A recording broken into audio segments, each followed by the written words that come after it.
This is the Troll Patrol, live with Justin FREAKIN. I want to know what Dustin is getting delivered, and can I have some?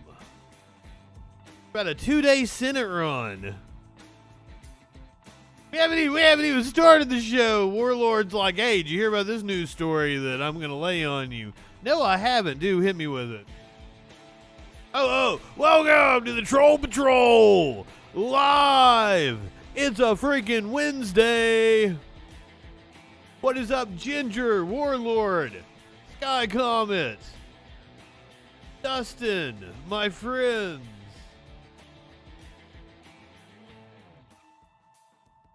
Let's see what we got over here. I'll show you the meme of the day here in a second. What's up, RB? Don't mind if I do. I got it right here beside me. Austin Cyril tweeted out, I'm a Democrat running for U.S. Senate in Utah to unseat Mike Lee. I have 55,800 followers. Can we hit 65K followers? Yes, yes, yes. Then we have a follow-up tweet. This all happened yesterday, apparently. I've ended my run for U.S. Senate, but any followers I gain is much appreciated. I did not realize that the deadline had passed to file papers with the state. Since I had been out due to health issues, thank you for your understanding. I really do.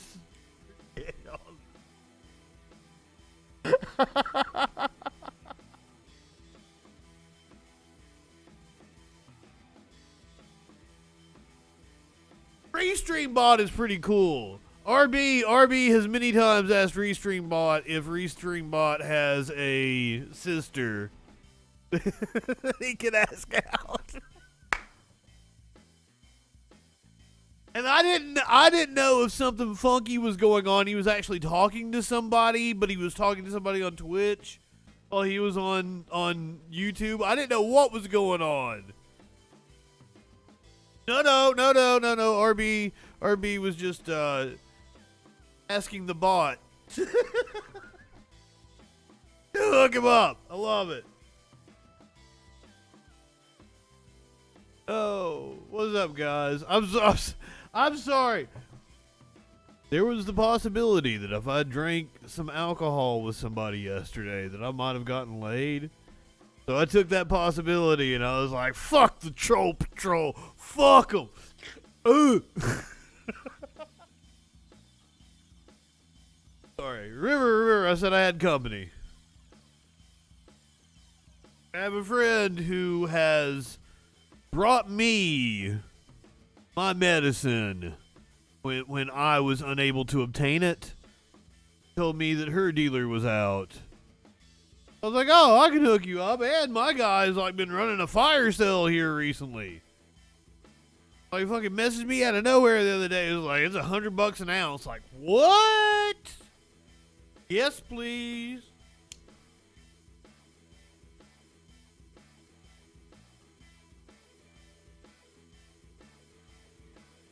So sorry for my absence yesterday.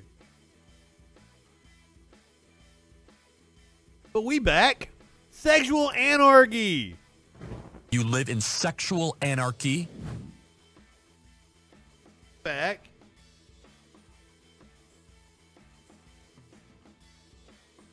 You had to pay for some ass this week, producer Dave. Oh, smoke. Okay. I understand. Yes, he told me it was seedy. I didn't think it was all that seedy. He could have sold that to me at its normal price, and I would have bought it and never said a fucking word.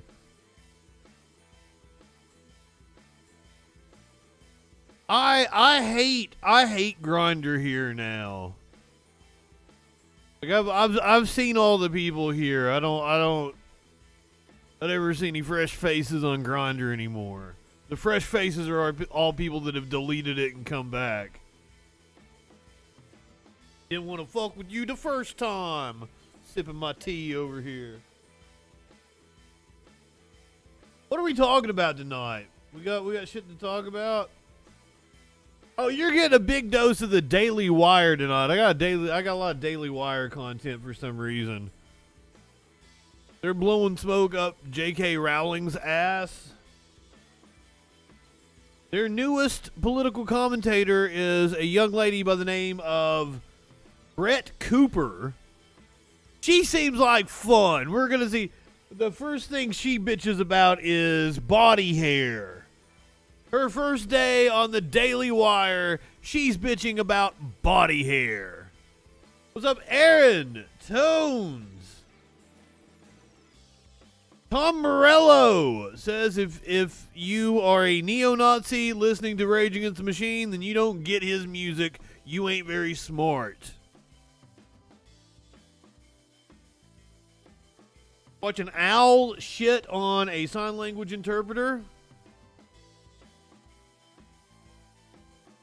We're going to talk about some pigs, a couple different pigs. Officer who shot a 12-year-old boy in the back will be fired. Mufflers. I called her sparklers the other day, and she responded back, mufflers.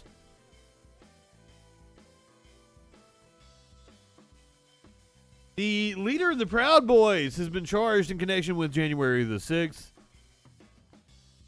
Also, the first, I think I made a little farty noise with my mouth when I did that. Also, the first defendant to actually go to trial found guilty in connection to January 6th.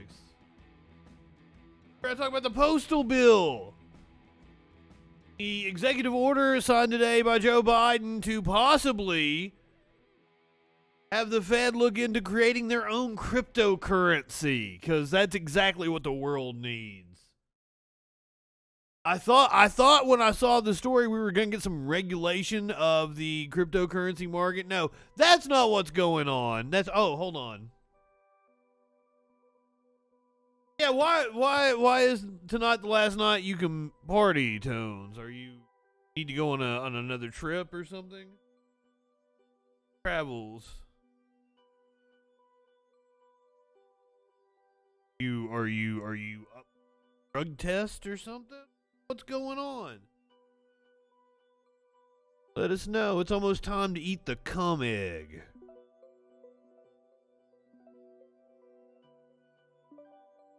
You know, I left the Skycom, but I left the don't say gay shit off. We talked about it the other night. I left it off tonight. Apparently it passed the Senate today, and DeSantis is expected to sign it. I expect we'll probably get some good pieces on Fox News tonight, possibly. Maybe they might not even talk about it. They're all about gas prices right now. No, Warlord. I fucking love Cadbury eggs. I'd probably also eat an egg with cum in it as well, so I don't know. Don't do anything I wouldn't do. However, that doesn't limit your options very much at all. No, I fucking love Cadbury eggs.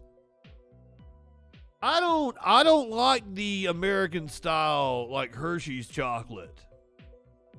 This is that special Hershey's Dark that I get syrup. Put my chocolate milk. I have some right now. Thank you very much. Yes, I have the postal bill that passed today.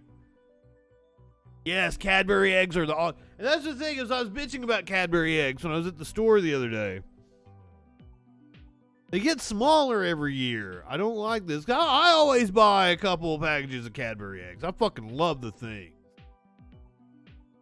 I'll get a couple of the caramel, but I prefer the original. I don't even know what the fuck. They're just the cream eggs. Motherfuckers are good. Gay Dave saying the cum eggs are nasty. Well, see, that's it. Okay, so I gotta hit it again. You live in sexual anarchy? Sparkles loves like memes about eggs and shit. She's always like egg. She fucking loves eggs. But then I found out, like, I tried to get her a Cadbury cream egg. No, she don't like those kinds of eggs. I tried to cook her some eggs one time. No, she don't like those kinds of eggs. Tried to make her some, yeah, see, no thanks. Tried to make her some deviled eggs. The holidays. No, she don't want no fucking eggs. But she loves memes about eggs. Explain that one to me. Shrinkflation. That is a real thing that has happened. Like, as companies strive to always squeeze as much profit as they can out of everything, they will reduce the size of their product, increase the size of their packaging while reducing the size of their product. That's why the Cadbury eggs are smaller than they used to be. Deviled eggs are amazing, and I make some fantastic deviled eggs. Just saying. I don't like no goddamn yellow mustard. Mine have a splash of Dijon. Don't get no fucking yellow mustard in my goddamn deviled eggs.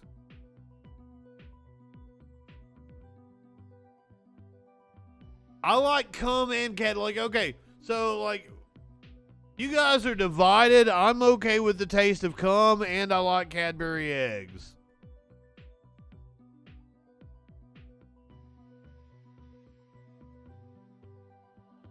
I'm not a fan of the yellow mustard. Yeah, I didn't see what Tone said. I missed it. Why is Tones?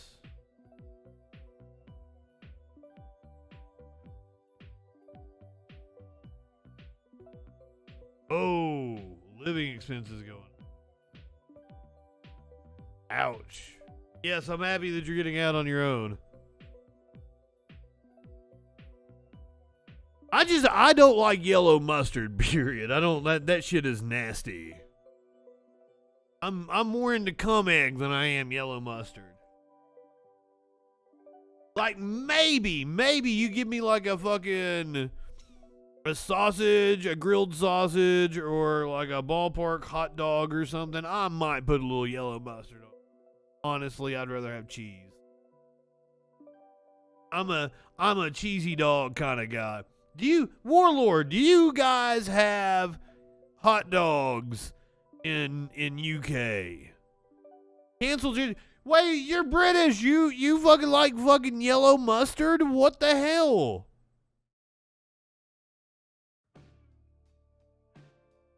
You have hot dogs in the UK. Okay. Thought maybe you guys were too fancy for that shit.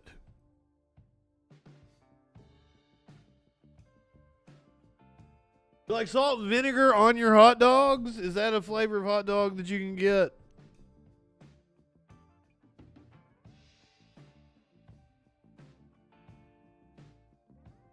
You can have all the yellow mustard, Aaron. I won't be needing it. You can give me some of that, like rock mustard or some fucking Dijon. Give me some Grey Poupon. Give me some spicy brown. I like mustard, just like that fucking yellow shit that you like fucking the most common mustard. What even French's yellow mustard? Fuck that shit. That shit tastes horrible.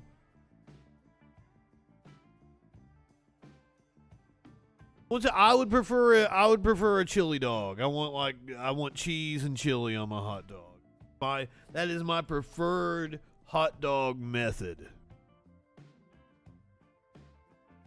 I don't want maybe if I ain't got no cheese, I might put some mustard on a hot dog.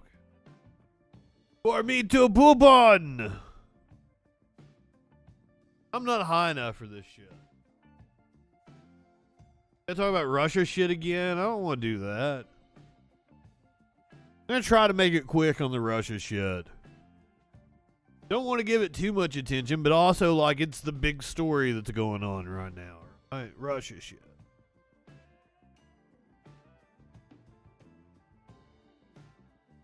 We're going to talk about daylight savings time tonight. I can't wait. That might be my favorite part of tonight's stream. We're going to talk about daylight savings time. For those of you who don't know, that is coming up on Sunday. If you participate in daylight savings time, well, there's 2 states that don't do daylight savings time. Perhaps you're in Indiana and Utah, I think it is. Indiana and Arizona.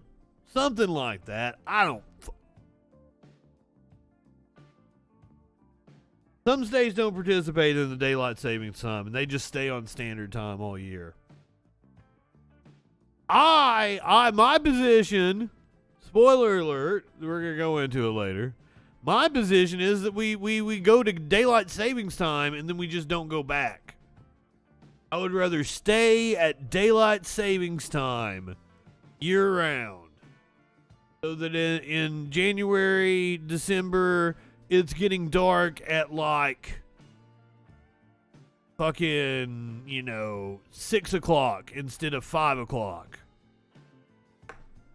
I want to stay on daylight savings time. No more of this springing forward and falling back shit. But be aware that is this Sunday or Saturday night, Sunday morning, 2 a.m. Arizona. Thank you, RB. So, Indiana and Arizona.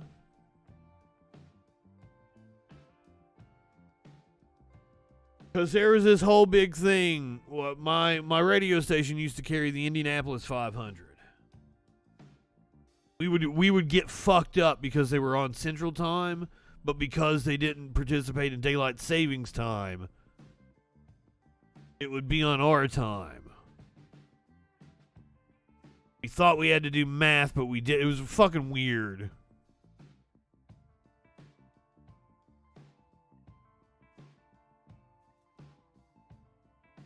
Come egg! I'm sorry, that's probably doing wonders for my numbers, right? Come egg up on the screen.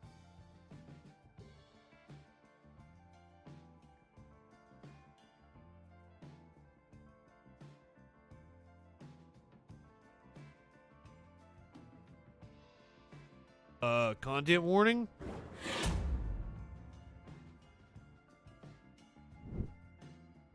We got footage of Russia. They shared out this video shared out by the Defense Ministry on Wednesday, said to show armored columns relocating and attack helicopters in action.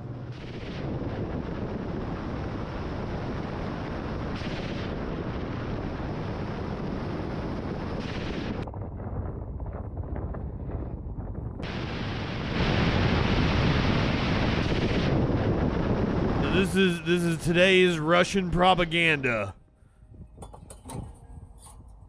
Ministry described the video as Army aviation helicopters executed mission striking UAF. Crew flying at an extremely low altitude located the target, locked on, and launched missiles destroying the camouflaged vehicles.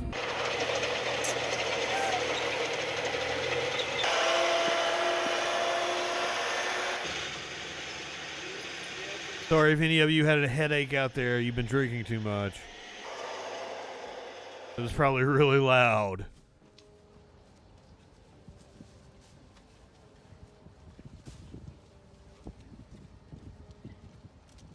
There's also Russia sharing out humanitarian aid being given out at a village near Kharkiv.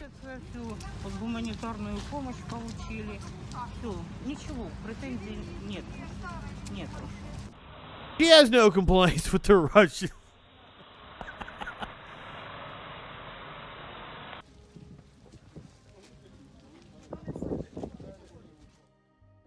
They said they delivered humanitarian aid to regions that have been liberated from Ukrainian nationals. Meanwhile, they were bombing a maternity hospital, allegedly. Russia has previously targeted medical facilities in other armed conflicts, including the Syrian civil war. Ukrainian officials accused Russia of destroying a maternity and children's hospital in the besieged port city of Mariupol, even after both sides had agreed to a tentative ceasefire to allow civilians to escape. Victims, including children, were trapped beneath the wreckage, Ukrainian authorities claimed. Photos taken in the aftermath of the bombing showed rescue workers evacuating pregnant women covered in dust. The video.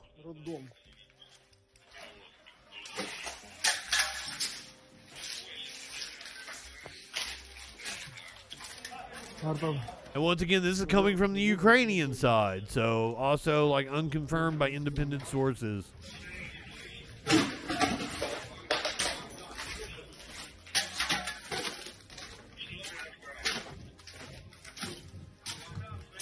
But like, I would tend to come down on the side of believing that the Russians bombed a maternity hospital.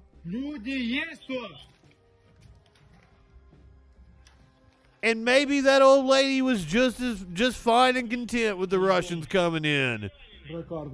That is a good possibility, but that does not represent the majority opinion of the Ukrainians. I do not believe. Though there are pockets that identify with the Russians. I've seen a lot of speculation. I've seen speculation that there could be an East-West Ukraine situation come out of this. That Putin is not going to stop until Zelensky is dead and there is a new regime in power.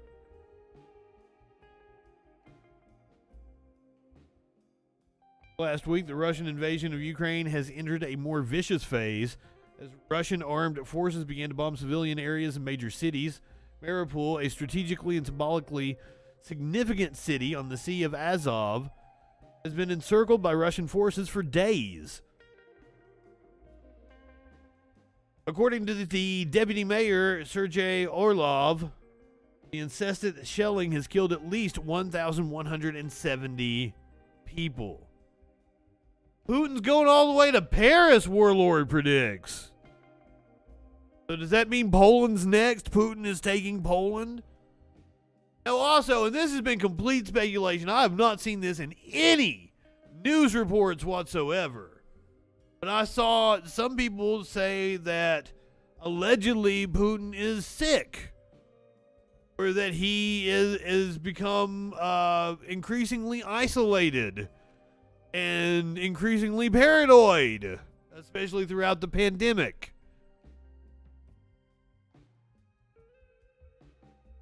I can see that as well, Dustin. Got reports that Russian soldiers are deserting. Ukrainians are putting up more of a fight than anyone expected. Still, I don't want to try to. You got blocked by Eric Weinstein. Oh my God. I could totally see him being a block heavy son of a bitch. I got blocked by. God, who was it? I was surprised. Oh, Zuby. I got blocked by the rapper Zuby. You guys know who Zuby is?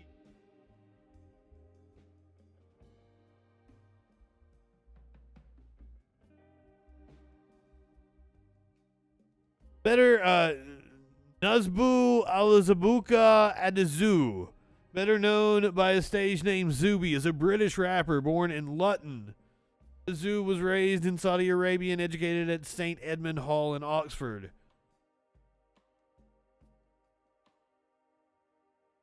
Adezu received media attention after posting a video on Twitter of himself performing a deadlift with a statement saying he had broken the British women's deadlift record while identifying as a woman.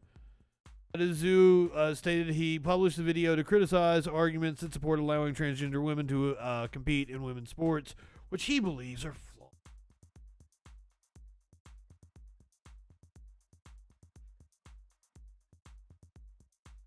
Oh, Zuby blocks everyone?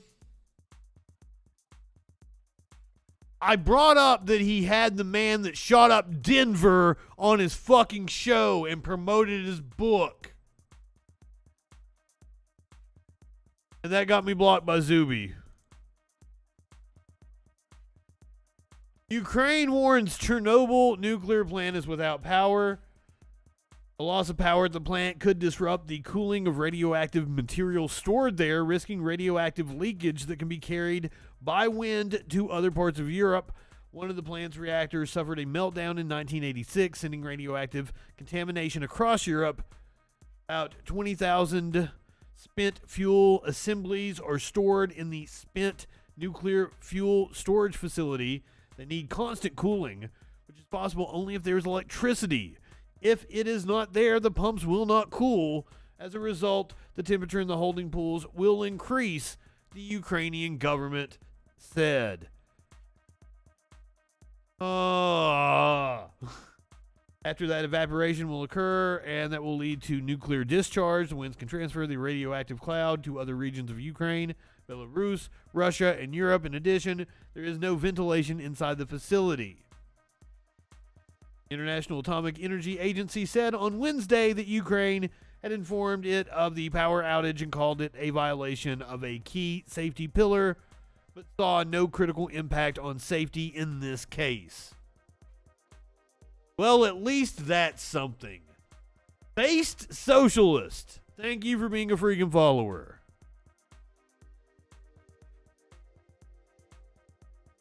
Now, I decided to go over and check in on Fox News, see what they were talking about today, and apparently they believe that Biden believes that Russia will win, according to Ted Cruz. Well, it's having big effects here at home. There's record-setting pain at the pump, getting worse by the day. Americans now paying an average of $4.25 a gallon. That's up $1.46 from the same time last year. Meanwhile, President Biden announcing a plan to ban Russian oil. I mean, they're saying it's not a critical impact on safety for now, I would assume. Surely if the Russians are planning on taking Chernobyl and doing something with it, they know how to operate a nuclear power plant, I assume, and they understand what went on in Chernobyl, I guess. This ain't fun. This ain't fun. You know what else isn't fun? Ted Cruz. Oil imports while eyeing other very problematic nations to fill the shortfall. Texas. I'm not high enough for Ted Cruz. Committee joins us now, and one of the things that I wanted to get your take on was when you're from Texas, you're senator from Texas, and when President Biden went to Texas yesterday, he had just announced a ban on He's Russian from oil. Canada, He though. did an important event there about the burn pits from Iraq, but he didn't meet with anybody in Texas about domestic energy. You know, I got to say this administration. Absolute morons. You are correct, Dustin. President Biden started literally his first day in office, basically declaring war on domestic energy production. He shut down the key. I would like to correct Ted Cruz and say that literally the first day in office, you started your propaganda war on Joe Biden. Like, that's what happened. Not that Joe Biden actually came in and did anything that affected energy prices, you dunce. Keystone Pipeline on the first day in office killed 11,000 jobs. I'm so sorry. Content warning. You're getting ready to see the senator from Texas, Ted motherfucking Cruz. 8,000 union jobs with a stroke of a pen. He halted all new leasing on federal lands, both onshore and offshore, and he stopped development in Anwar, a small region of Alaska that is incredibly rich in oil reserves. He shut them all down. His agencies have been... Nobody was drilling in Anwar. Like, fucking, it's incredibly expensive to drill in Anwar because it's fucking frozen. So you've got I don't even think they've got drill bits that are strong enough to withstand the fucking ice, Ted Cruz. I said it at the time. Trump sold off ANWR just so when a Democratic presidency came back in, the people that bought it knew that they could sell it back to the federal government at a higher price. It was yet another scam they played on the government. Ain't nobody gonna drill up there. And that is correct. I don't say it enough. Nationalize the fucking oil industry. Oh, Dip with the raid. What is going on? Somebody shout out Dip for me, please.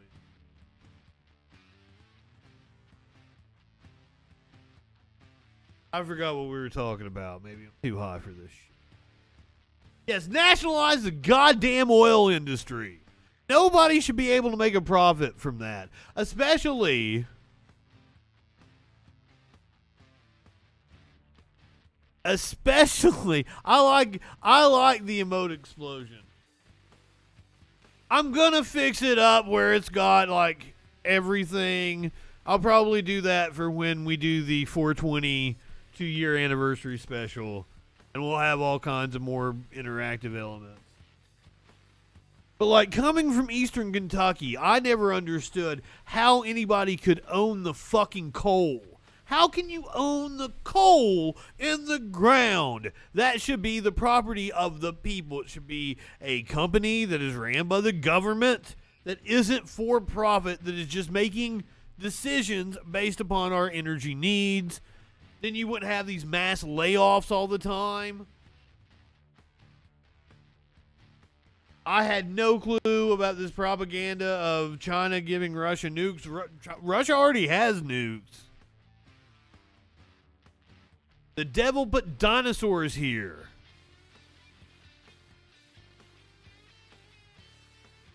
All right. For those of you who just got here, content warning. We're watching Ted Cruz. He's bitching about gas prices, and I thought this was about Russia. We were going to talk about gas prices next with the 5. But, yeah, this is supposed to be Biden believes Russia will win. But apparently we're going to bitch about gas prices as well, because, like, right-wingers are so easy to manipulate, and everybody on fucking Facebook is like, gas prices, gas prices, gas prices. Waging war on domestic production, and we've seen domestic production dropping and dropping and dropping. And bizarrely enough, Biden combines that with being the best thing that ever happened to Vladimir Putin, and the best thing that ever happened to Iran, and the best thing that ever happened to Venezuela. Last week. Also, they're like the video is from Beverly Hills. I'm assuming that's where their video was from the other day, because we saw the citation. The price on the screen is $6.99. It's $6.9. Nice. You live in sexual anarchy? Out here just 69 in the gas. The Biden administration sent their officials to Venezuela saying they want to buy oil from Nicolas Maduro. They're in Vienna trying to negotiate a deal that they want to buy oil from the Ayatollah. We were watching Fox last night, and it was Beverly Hills. Waived sanctions on the Nord Stream 2 natural gas pipeline, which is what caused the invasion of Ukraine. Their policy just makes no sense. Yesterday, the president said defending freedom is going to cost. All right, okay, I get it. How about producer Dave? Add bingo cards to my fucking find commands, so people get a bingo card. About the MiGs coming out of Poland. I don't know. Yeah. I'm not a military guy, but there's not one. You should add one. All you got to do is put them on a flatbed truck and drive them across the border at nighttime. Well, that would put him in the battlefield.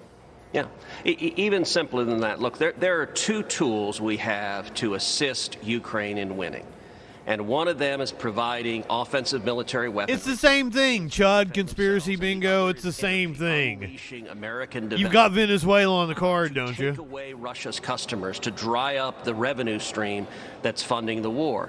This weekend, I was on a video conference call with President Zelensky from Ukraine, and what President Zelensky said, he said a couple of things. He said, number one, if Biden last year had sanctioned Nord Stream 2, which I fought all year. It's more centered around like Zelensky chemtrails. said Yeah, Russia further would down the not rabbit have hole than that. invaded Yeah. if Biden had sanctions Nord Stream 2. That is a big deal because 44 Democrats just a few weeks ago voted with Putin, with Russia, against sanctions, which is what caused this invasion. But secondly, Zelensky said what they need more than anything is control of. I haven't listened to a word. I haven't listened to a goddamn word he said. The air. The Russians right now have air dominance, and they need fighter jets. Now, Poland has these MiGs. Poland was more than happy to offer these MiGs to the Ukrainians. And here's where the Biden administration. I'll show you. The Biden some administration MiGs. doesn't want fighter jets to go to Ukraine. They don't believe Ukraine can win, and they're resigned. They have a defeatist attitude. They believe Russia will win. And so what the Biden administration was doing is they were saying, gosh, Poland is a sovereign country. It's up to Poland whether or not they give these. I don't have a bong handy. For not sending I'd have to go MiGs. grab a bong. I got Poland a little water pipe. Administration's bluffs and said, I here got the are ducky with me. give them I'll to the pack it here in a Ukrainians, second. great with us. Here's what should happen. The Ukrainian pilots, we should not have U.S. pilots. Congratulations on your drunkenness, Pilots Sky can Comet. come pick up the MiGs. They were going to do it in Poland. They should come do it and fly the MiGs back. Now, if they engage in combat with the Russians, if Ukrainians and Russians are engaged. Fly the MiGs. That sounds like Biden administration vaguely can't sexual. decide if they think there's a prayer Ukraine can win or not, and so they're You live dragging in their feet sexual on the anarchy? jet aircraft that Ukraine desperately needs. The number of dictators and wannabe dictators in Europe is kind of concerning right One now. other thing in terms of when you said that it's a gift to Putin, and that is like on the minerals front. This is the Wall Street Journal today that a nickel for your Ukraine thoughts that the chaos in the metal market is a. And I'm sure that's one of the reasons why Putin One is of the feeling issues is emboldened. You get a lot of nickel from Russia in order to build the batteries that they want for the electric vehicles. Final thought on that? Look, that's exactly right. And when it comes The to autocrat backslide, yes. minerals, Russia and China both have a stranglehold on it, and the Biden administration is And we're experiencing it here as well. of critical minerals in the United States. They're opposed to mining. If you look at the electric vehicles, Biden yesterday says, gosh, if you don't like high gas prices, buy an electric car. Well, that's great if you've got the money to do it, but a lot of working folks don't have that extra cash. But not only that, many of the electric cars right now are made. Well, that was one of the things that was in the Build Back Better bill that got killed. They wanted to build a whole shit ton of charging stations, which made electric cars a safer investment for car companies. And that is another thing. They're wanting to stimulate the economy. Ford, Chevy, they have their own like lines of electric vehicles coming out now. Like they're going hard on the electric vehicle. So that was part of the administration's push because they are in with the American car companies. So like they really wanted to push hard on getting you a new car because those used car prices are sky high right now. With batteries made either using Russian equipment and minerals or made in China using slave labor. Last year, I put a vote on the floor of the Senate that said the United States government should not purchase any goods manufactured using slave labor in Chinese concentration camps. Dana, I'm sorry to say, every single Democrat except one voted against it because this administration is perfectly happy being a. I mean, I would have to see the language, but like. China doesn't really have concentration camps so much anymore. That's not really a thing. It's changed in just 13 days since the war began. Senator, thank you so much. Ted Cruz, thank you.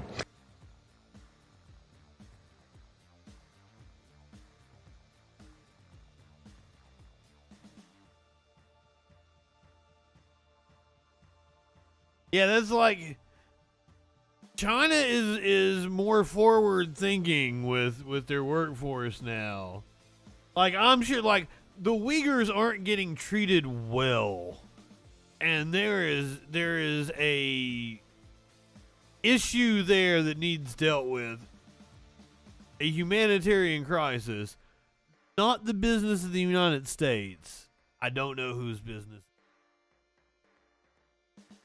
But I also don't know I don't know that it hasn't been way overblown.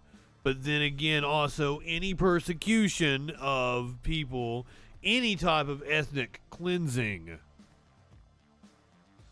is unsavory, unfathomable, and unwarranted. But also, like, I don't know how that plays into U.S. policy. But in theory, I'm behind the Ted Cruz bill to not buy any. But I mean, I wouldn't like, don't just make it China. We will not purchase any goods, or we will slap enormous tariffs on goods coming from countries that employs concentration camp labor.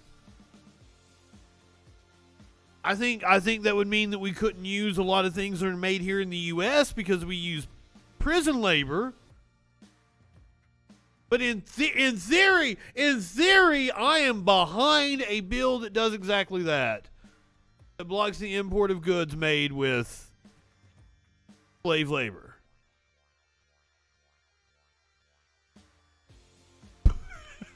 There are a lot of caveats to that.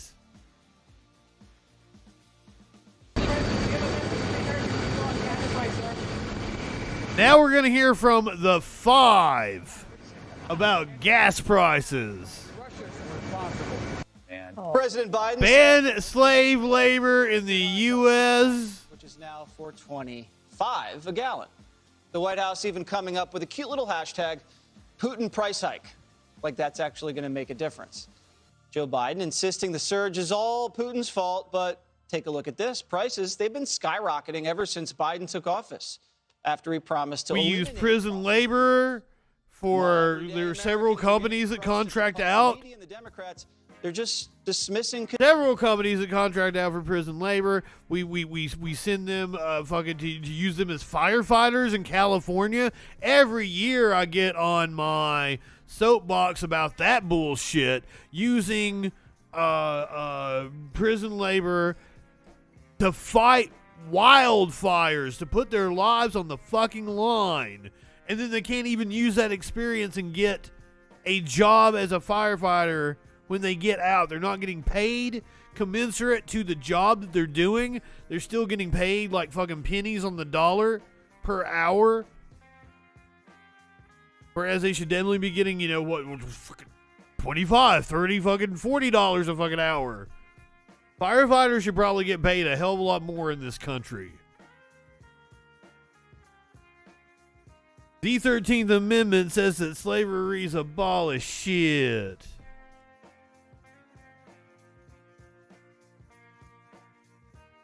Yeah, it doesn't abolish it all the way. You can use it as a form of punishment.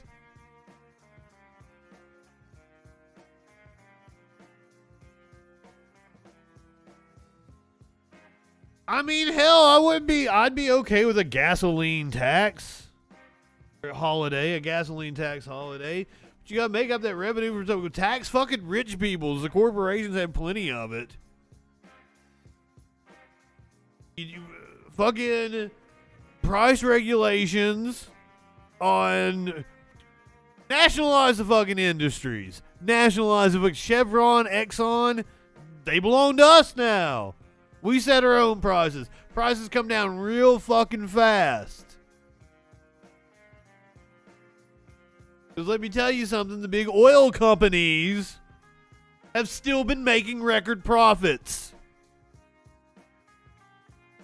Their profits for the last quarter of 2021 is yet again raking it the fuck in while bending us over. So I don't know what asshole fucking right-wingers are bitching about Joe fucking Biden while CEOs sitting around a goddamn fucking mahogany table are laughing and jacking each other off. These chuckle fucks like Jesse Waters, Sky Comet, listen to me. Not Sky Comet, I'm sorry.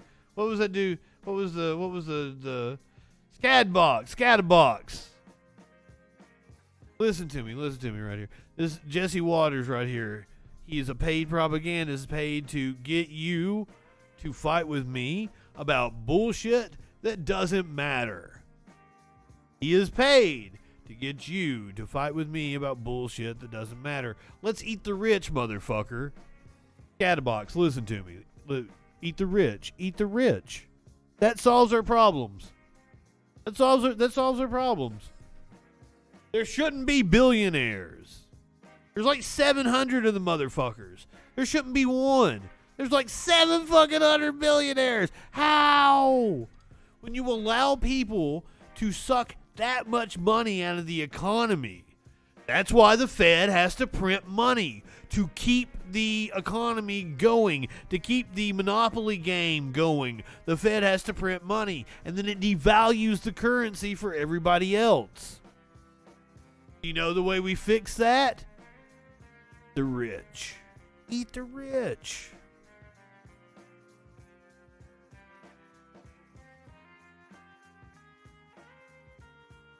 It used to be like Bill O'Reilly's Man on the Street or some shit like that. Help us help you. All these big corporations up here are laughing at us because you won't join with us. There's more of us than there are them.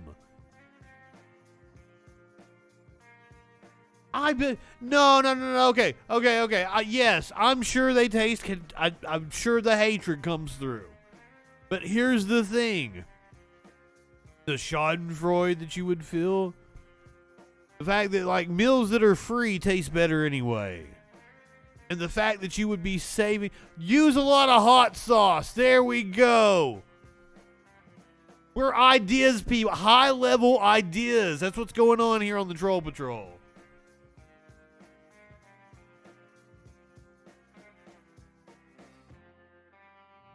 I hope you feel me, Scatterbox. I hope I got through to you.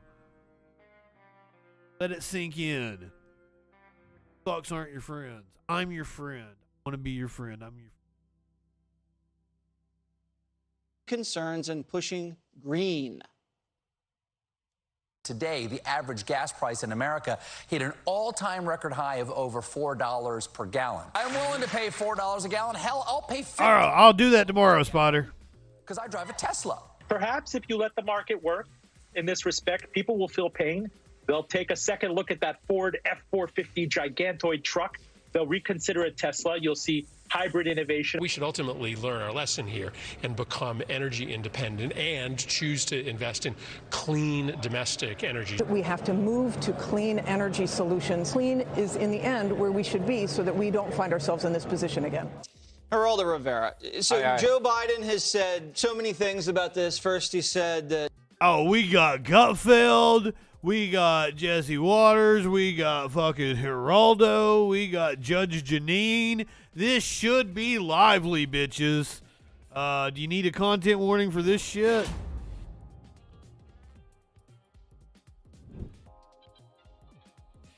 It was COVID's fault. And then he said supply chain. And then he said there was nothing he could do about the price of gas. And then he said he was doing everything to reduce the price of gas. And now he's saying I can't do anything again about the price of gas. I think the blonde is Dana Perino, but I'm not real sure. States has a big role in setting the price of energy. So why is he even trying to do it? Exactly, Geraldo. I can't resist the temptation to say I can fix this or that it's not my fault. But I believe you have to look at Wall Street. You have to look at the oil traders. You have to look at the guys who make money dealing it. Now, at these prices, I'm going to go out and drill oil. Everybody's going to go. This is, you know what? Go. This is a fortune. Go, Geraldo. This is a fortune to be made here. It's one thing when oil was $30 a barrel. Now it's going to go to $200 a barrel. They have to let them do it. They have to let them do it. I think that there's plenty of leeway, and I think a lot. I go back to the Permian Basin. Why'd you kill those monkeys, Elon? Why'd you kill those monkeys? There's so much oil there. There's so many rigs. But last time I was there, a buddy at the campus of the University of Texas. I will agree with you, Scatterbox, except for Geraldo. He is 67% a douchebag. Didn't demand it. Now the market is demanding it. Now, if they can make a buck, it's all about money. Forget about politicians. Is it all about money or is it about supply?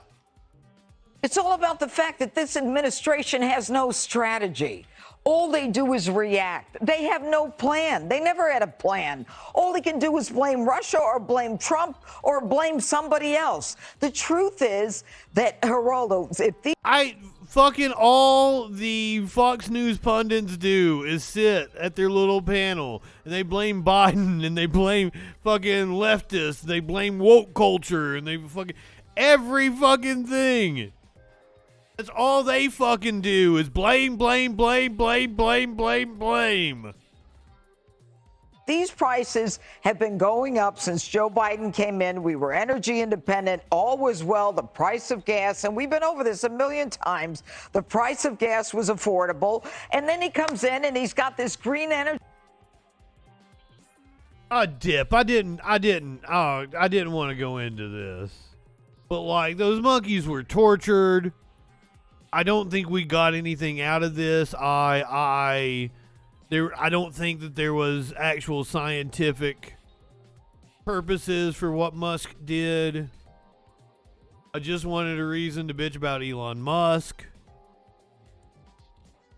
There's a difference between using food for sustenance and torturing a monkey for profit. You've got to draw a distinction there. It's not just taste pleasure. It's sustenance. But this is a conversation for a different time, Dip. You know. They literally rape the animals because you live in sexual anarchy. Motherfucking farmers live in sexual anarchy. That's why they got farmers only. They gotta have their own little fucking dating site because they live in fucking sexual anarchy. Out here fucking the animals. I could tell a story. I don't think I'm going to. Energy policy, and even the guy who said you shouldn't be driving that big black truck, you should be reconsider a Tesla. The guy who builds Tesla says drill, baby, drill. Okay, and in the end, what we've got, or we've okay. Are there people that don't know what farmers only is? Because it's not just a Keystone, which is really the pipeline that can bring the oil down. It's about the fact that everything in this administration doesn't allow for drilling. It's slow walking permits. It's slow walking all of the policies and the right of ways and the roads to the lease and the supply and labor shortages. There was no planning. That's why we're in this mess. And Greg now, president, called the Saudis. Saudis wouldn't pick up the phone, wouldn't take his call. Wow. There you go. It's happened to you before. Well, it happens a lot. No one takes your calls. When I try to get reservations. I think we're still in Trump's economy. I did it in, yes. They're still passing continuing resolutions to fund the government. We're going to be up against another deadline to pass one on Friday. Like, it's still the same budget as when Trump was in office. It's the same Fed chairman. There's been no policy passed by the Biden administration. I don't know what right-wingers are talking about. There's a mistake, though. Applebee's loves you. Anyway, this does expose... Olive Garden. Yes, this exposes a flaw in most left-wing ideas, which is that they have a goal, which is a 100% green environment, but they don't have a system to get there. So it leaves us in a quandary when they remove the solution, which is drilling, because they have no real replacement. So you end up going after dictators' oil instead of our own. And once again, the hashtag replaces real action. They probably worked on that alliterative Putin hashtag for months. But you get the feeling that Psaki, and from that montage, this is an ideology of punishment, right? They see the American people as an amorphous blob with no real life or feeling. Too bad they don't have a cool job where you never have to pump gas like Jen Psaki. It's like I pump gas. I pump my own gas, believe it or not. Everybody that doesn't live in New Jersey pumps their own. Exactly. I love it that in New Jersey you don't have to pump your own gas. I enjoy pumping gas. I love the smell. Yeah, I love tipping the guy. Yeah. All right. So, But I love the fact that, like, Gutfeld's point was like, we're the common men. We still pump our own gas. And then everybody on the panel was like, except in New Jersey, like, you don't have to pump your. I love not pumping my own gas. I get to tip the guy and everything.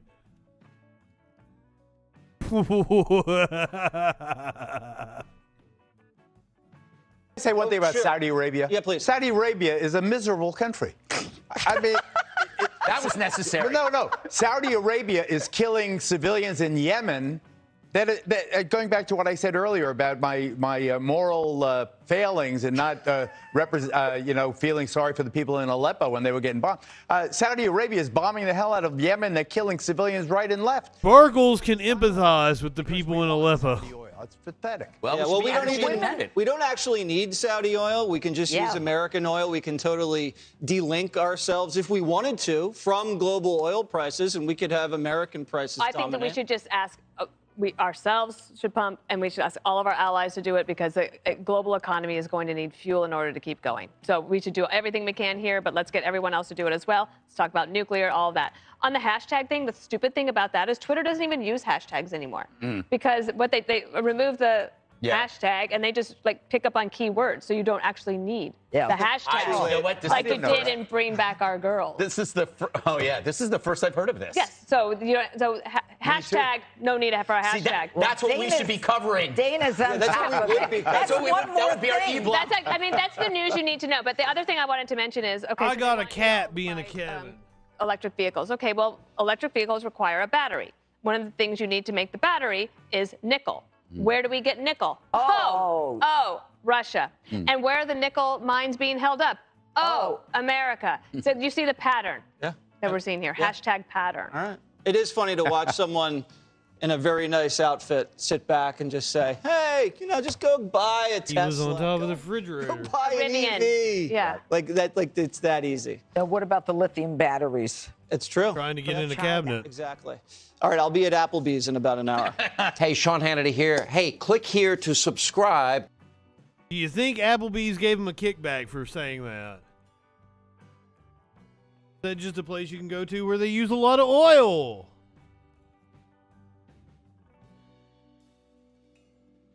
Biden signed an executive action today on cryptocurrency.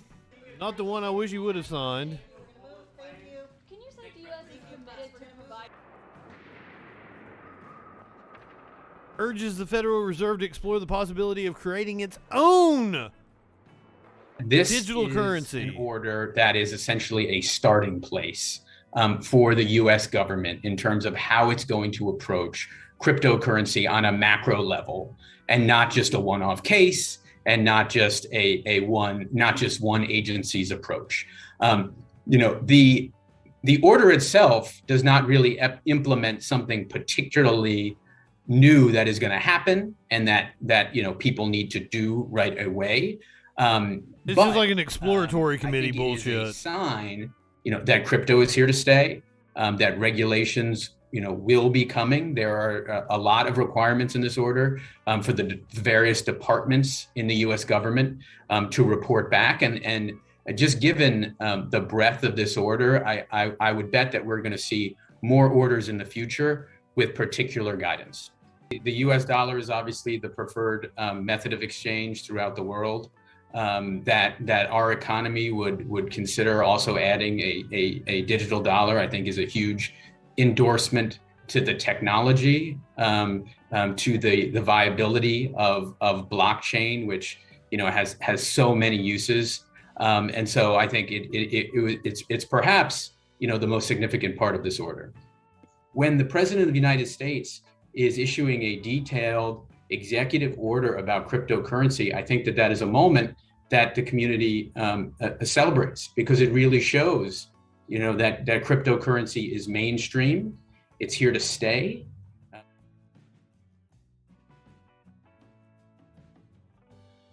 Was that a crypto bro? Did we just have a crypto bro?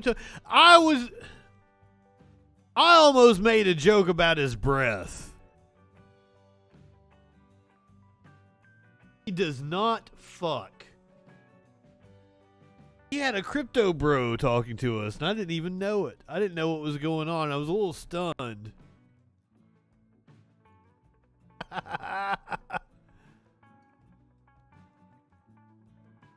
I can't imagine that the technology of blockchain is exciting.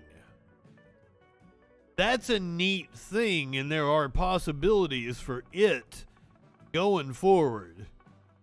I don't know about currency. Invest in corn.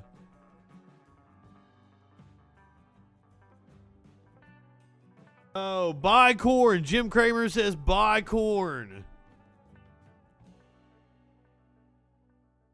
Probably is a good year for grain, corn, that sort of thing, because we're looking at shortages this year. The price of it is probably going to get driven up. Buy corn. Buy corn. Do not mistake this for investment strategies, blah, blah, blah, blah, blah. I have no fiduciary responsibility to any of you fucks. I did not fiduciary you fucks. Congress passes a bill to shore up the Postal Service without cutting back on the delivery service. Congress on Tuesday passed legislation that would shore up the U.S. Postal Service and ensure 6-day-a-week mail delivery, sending the bill to President Joe Biden to sign into law. The long-fought postal overhaul has been years in the making and comes amid widespread complaints about mail service slowdowns. Many Americans became dependent on the Postal Service during the COVID-19 crisis. There is corn. We have corn emotes. Many Americans became dependent on the Postal Service during the COVID-19 crisis, but officials have repeatedly warned that without congressional action, it would run out of cash by 2024.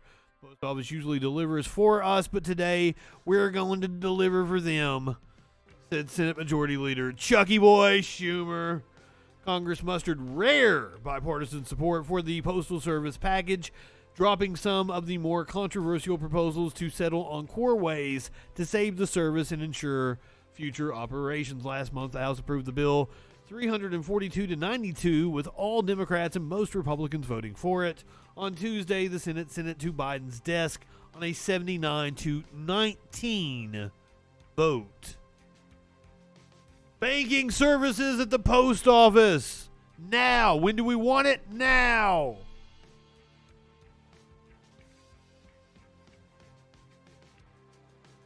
There is not a goddamn reason there shouldn't be banking services at the post office. And I think that you like your fucking savings account at the post office should provide a higher yield than your bank or credit union. It is a Bernie idea. Bernie's been talking about this for years and years.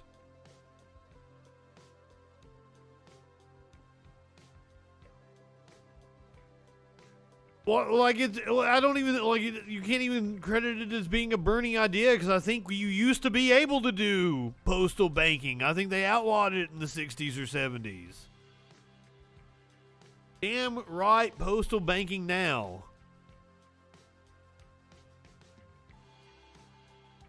Everyone should have access to banking. You shouldn't be turned down, because like there's some people that cannot get a bank. I couldn't get a bank account for several years because I disputed a charge with U.S. Bank or whatever the fuck. Did not fucking pay the money it ballooned into. Fuck you. I couldn't get a bank account for years. Also today, that seems to be getting bipartisan support, a House panel is calling on the DOJ to investigate fucking Amazon. A bipartisan group of lawmakers on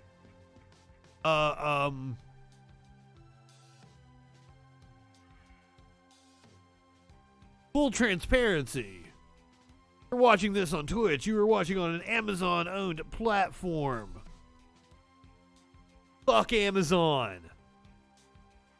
On Wednesday, urged the Department of Justice to investigate Amazon I am all about workers having ownership in their companies. I am all for co-ops. In a letter dated March 9th to Attorney General Merrick Garland, 5 members of the U.S. House Judiciary Committee, including Democrat Gerald Nadler, who chairs the committee, David Cicilline, Pramila Jayapal, and Republicans Ken Buck and Matt Gaetz, said Amazon had engaged in a pattern and practice of misleading conduct that suggests... Okay, before we go any further, I just want to say, how in the fuck is Matt Gaetz still in Congress? He's being accused of child sex trafficking.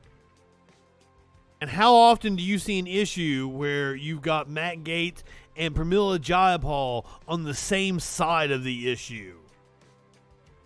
Wild. It was acting with an improper purpose to influence or obstruct the panel's investigation into competition in digital markets. The letter added, quote, "We have no choice but to refer this matter to the Department of Justice to investigate whether Amazon and its executives obstructed Congress in violation of applicable federal law."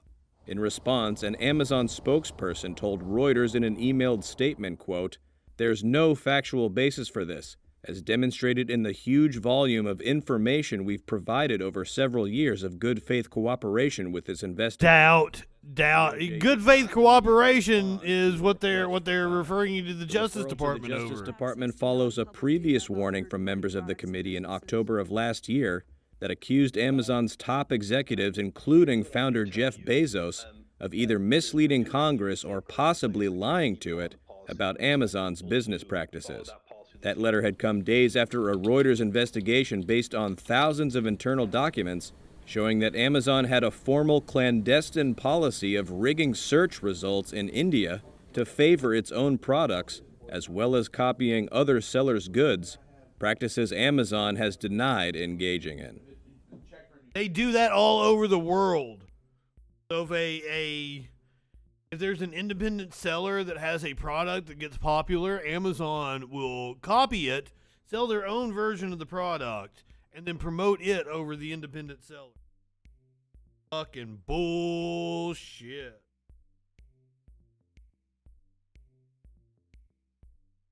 Mention fuck Amazon. However, this is a good time if you are not subscribed on Twitch. You should do that. You get me commercial fucking free, bitches. Shouldn't be that many commercials actually play for you. Get access to all kinds of emotes. You get me commercial free, and you help me out because I do actually get some of that money. Some of it does go to Amazon. However, if you already are a subscriber to Amazon Prime, which I do not encourage it.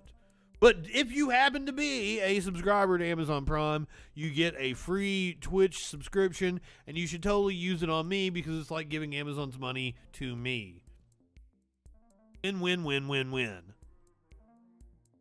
Not going to judge you if you have an Amazon account and you use your Twitch subscription on me. Bingo bango, I think it's a good trade out.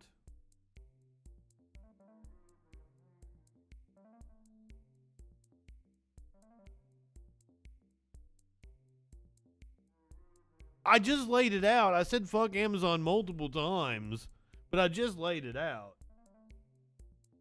Like, I do not encourage you giving money to Amazon, but if you're going to, give your money to Amazon and me. I just thought I don't do near a good enough job of promoting myself. I know this because, like, I actually, like, I care more about what I'm doing than, like, I put the shit on the screen and I don't give a shit about it. I don't say it, like, but, like, there's all kinds of SEO shit that, like, shows that, like, me just saying, hey, subscribe to YouTube, go give me a like, actually, like, reminds people. And even I'll do it.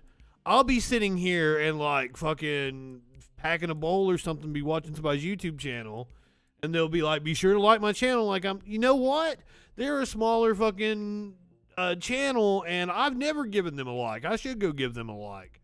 So it's a good reminder and shit. So I should totally do you're telling me weed is illegal? Oh, go fuck yourself.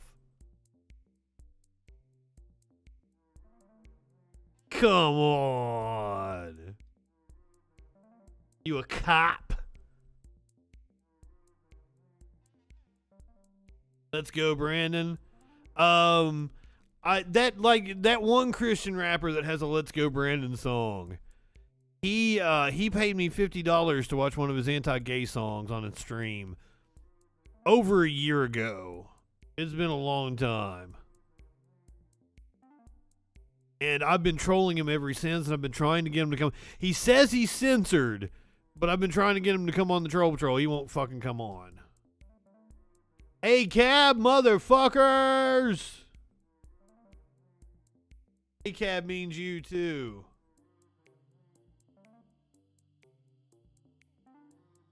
We're gonna, hey Spider, I don't know if you were here when I was doing the rundown. We're gonna talk about Rage Against the Machine here in a little bit. Tom Morello says that fascists that like his music are stupid.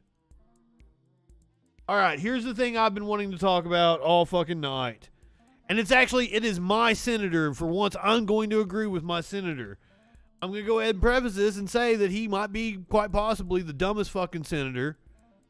I know, like, you know, that's quite the contest to see which one is actually the dumbest senator, but Senator Tommy Tuberville might actually be the dumbest fucking senator.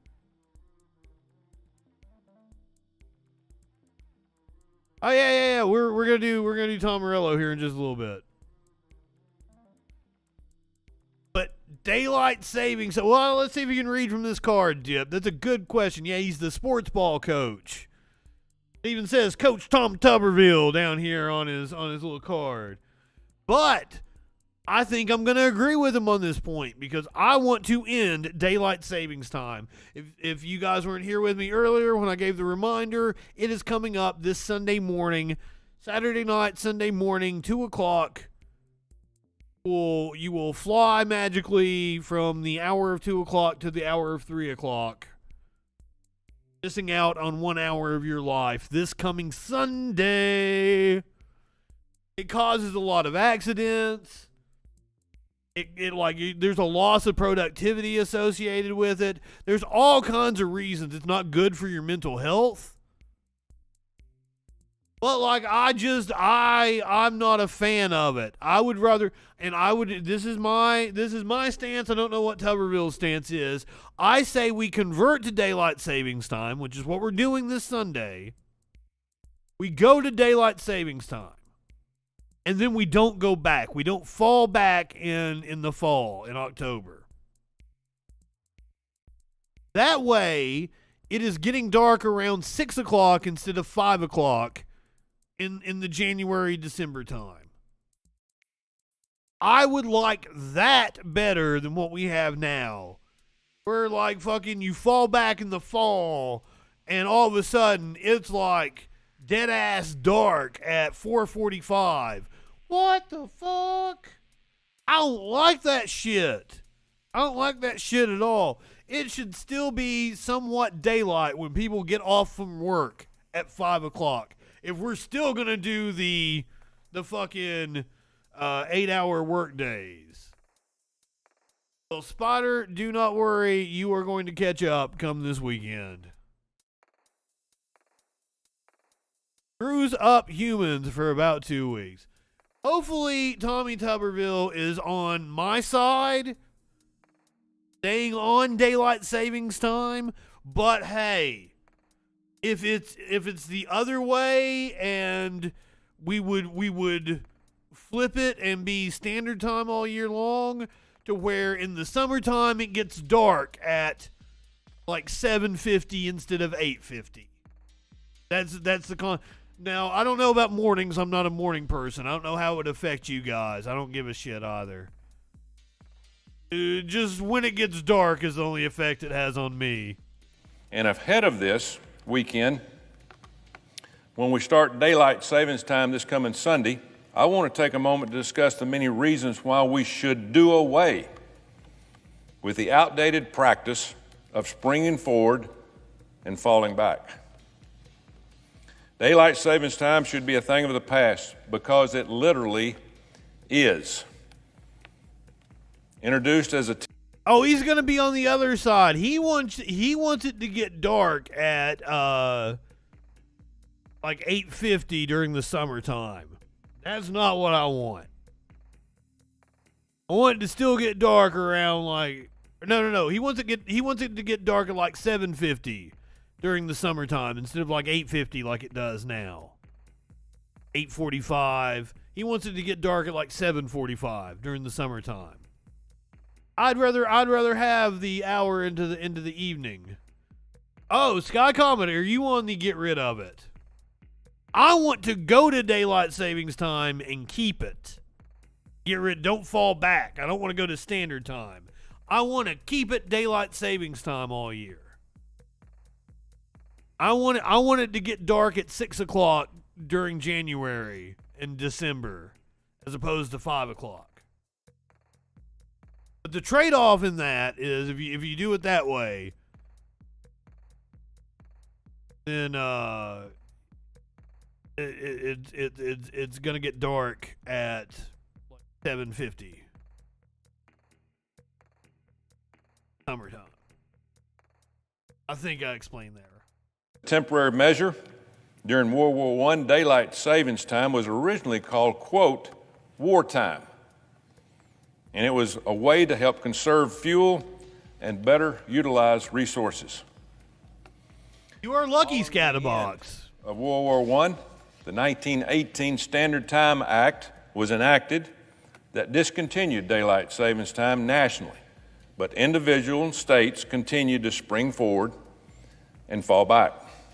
Then during World War II, there was a renewed federal push for full-time savings time when then was repealed in 1945. Finally, in 1966, Congress passed legislation to set a national standard time. All this to say, changes to our clocks might have made sense when it first began, but it certainly doesn't now. Oh, wait a minute. His sign says that he wants daylight savings time permanent, and he wants it year-round. So he was on my side. Okay, I agree with Tuberville.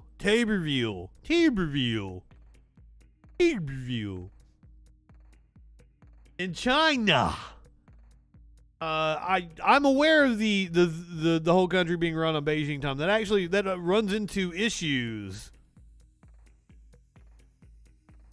Curiouser says, let's just get rid of time altogether.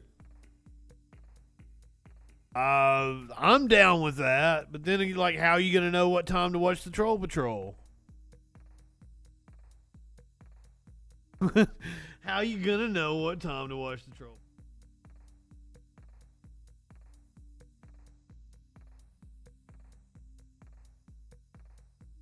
Whoever that is got knocked the fuck out.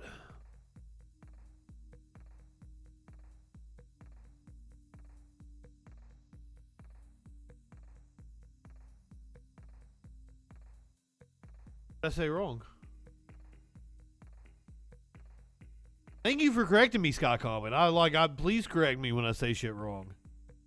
I just don't know what you're correcting me on. Because I'm stoned and I don't remember what I said just 2 seconds ago. That's a real issue in my life.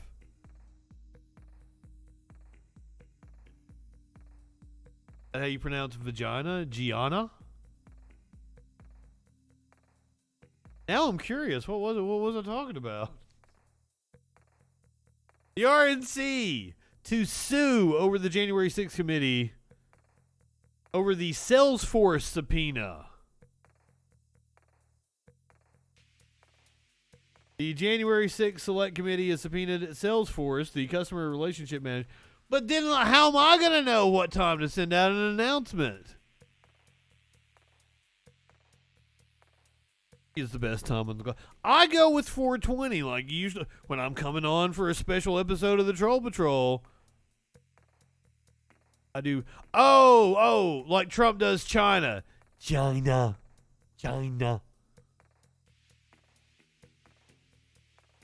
Okay, I'm with you, Sky Comet. I forgot the whole Trump thing, China and everything. Forgot all about talking about China. Oh shit. I like Scatterbox's 6:30 is the best time on the clock. Interesting time. The hands are, what do you call that? Not perpendicular, not parallel. Straight up and down. Yeah, I guess that's what you call it. You call it straight up and down.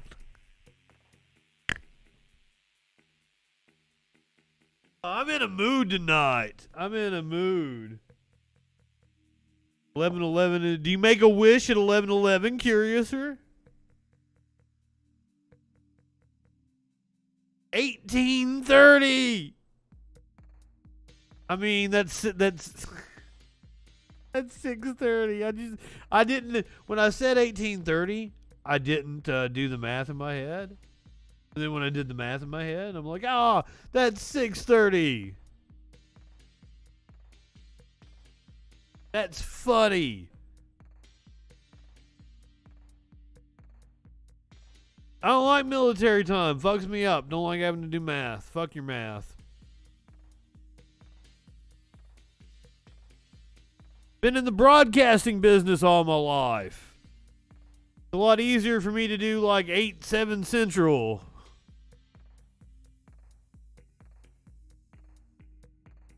Yo, 6:30 is 6:30 in the morning. Oh, fuck, Spider, fucking with me again. You got me.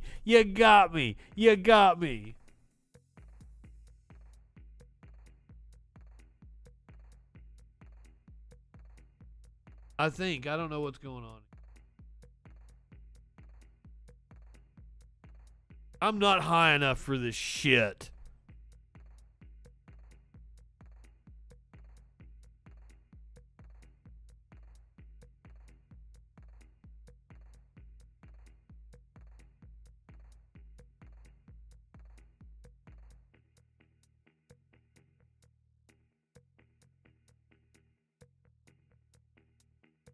Hope Sparkles is back on Friday. Guess it all depends on if she is able to sit.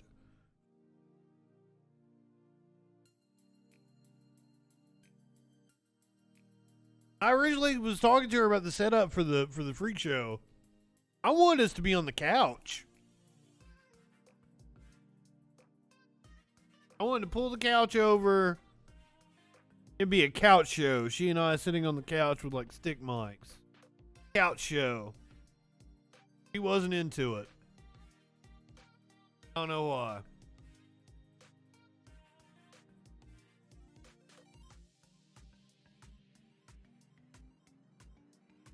Sit on the couch tomorrow night if she wants. Oh, it's not tomorrow. Tonight's Wednesday. I got another night of Troll Patrol. I'm all fucked up on my days. What I get? All right, what are we talking about?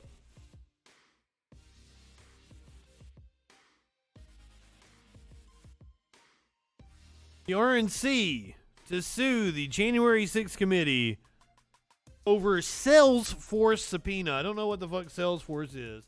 Sounds like she gonna remote in. I mean, that's possible. You can stand. Whatever is more comfortable for you. I got a couch over here. We'll do like fucking 45 an hour.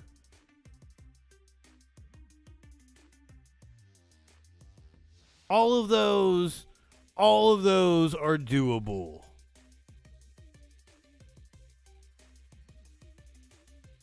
January 6th Select Committee has subpoenaed Salesforce, customer relationship management giant and a major Republican National Committee vendor, for information about the RNC's fundraising. RNC plans to sue to stop the disclosure, according to 3 sources with direct knowledge of the dispute. An advanced copy of the complaint filed was reviewed by Axios. The most significant legal confrontation so far between the GOP's official apparatus and the Congressional Committee investigating the January 6, 2021 attack on the Capitol. February 23rd subpoena, reviewed by Axios, shows the intensity of the panel's efforts to link the assault with official fundraising and engagement efforts and to learn precisely who was crafting and sending emails and how they impacted supporters who read them. President Donald Trump and other witnesses have also sued to try to block committee subpoenas. The substance of the Salesforce subpoena seeks documents from the RNC's fundraising platform vendor owned by Salesforce. The committee says could contain evidence of fundraising practices based on falsehoods that may have contributed to the attack.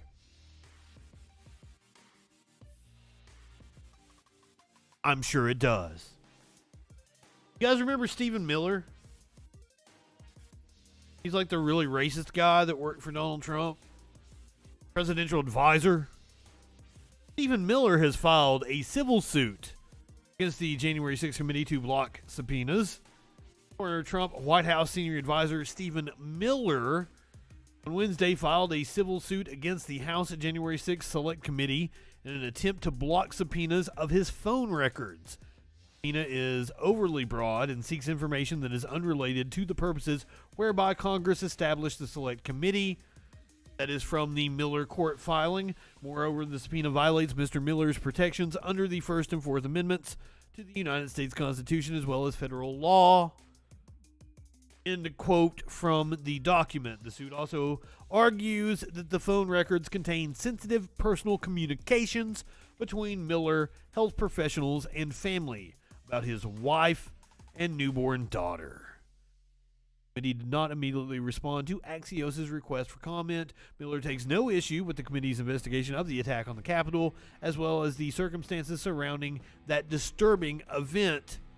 Court filing says, however, there are no facts to show that Mr. Miller had any role in what happened there or otherwise engaged in any unlawful efforts to interfere with the peaceful transfer of power to the Biden administration.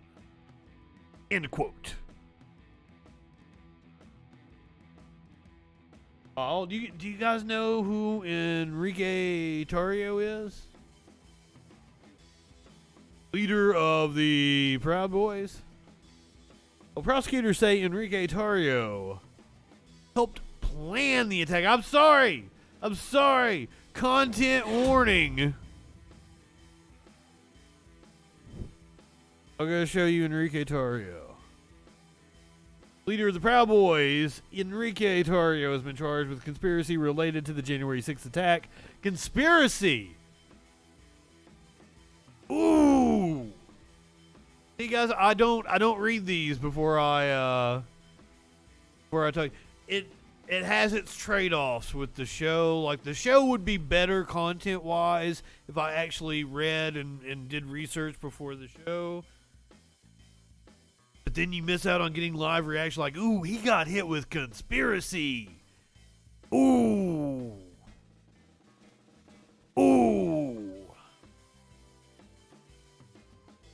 An indictment unsealed in federal court on Tuesday.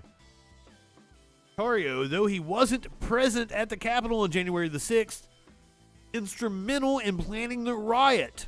Tarrio was arrested and released 2 days before the attack on separate charges stemming from an incident in November of 2020 and was ordered to stay out of Washington, D.C. during the time frame surrounding the riot. Oh, I'm sorry. It applies to any of the fucking fascists we're talking about right now. The indictment alleges that Tarrio nonetheless continued to direct and encourage the Proud Boys prior to and during the events of January 6, 2021. He claimed credit for what had happened on social media and in an encrypted chat room during and after the attack. This is according to the Justice Department.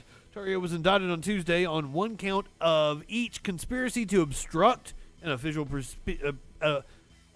proceeding and obstruction of an official proceeding, as well as 2 counts each of assaulting, resisting, or impeding certain officers and destruction of government property. He was arrested in South Florida following the indictment.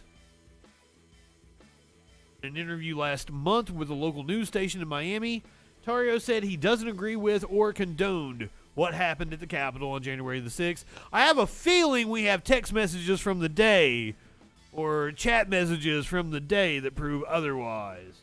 Went to Washington, D.C. with the intent of sitting there and supporting President Trump and then drink beer after. And obviously, I wasn't there and I can't tell you what was in their heads, but I think the mob mentality just took over, he told WTVJ. Tarrio has not yet spoken to ABC News regarding Tuesday's indictment. I believe that was the same day that a Capitol riot defendant named Guy Reffitt was found guilty on all counts. Guilty, that is the verdict in the first trial stemming from the assault on the U.S. Capitol on January the 6th. A federal jury deliberated for just 3. This is the first trial. The first one that's gone as far as trial. We've had several plead out. Federal jury deliberated for just 3 hours before convicting the defendant, Guy Reffitt, on obstruction and weapons charges.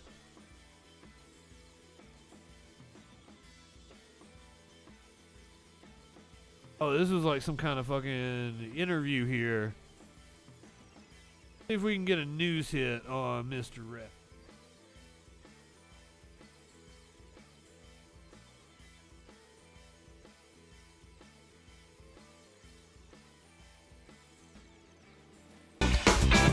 Yesterday, Guy Reffitt was convicted on all 5 counts for his role in the riot at the Capitol on January 6th.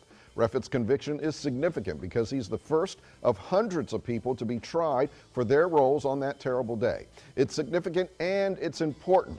Actions like those of the people who stormed the Capitol must have consequences. It must be shown that if you're going to attack our democracy, you will be caught and you will be held accountable. Prosecutors show that even though Reffitt never entered the Capitol himself, he was a militia extremist who was heard on camera fanning the flames of violence, saying that those who stormed the Capitol were taking it before the day was over. He also said that they were going to drag members of Congress out kicking and screaming.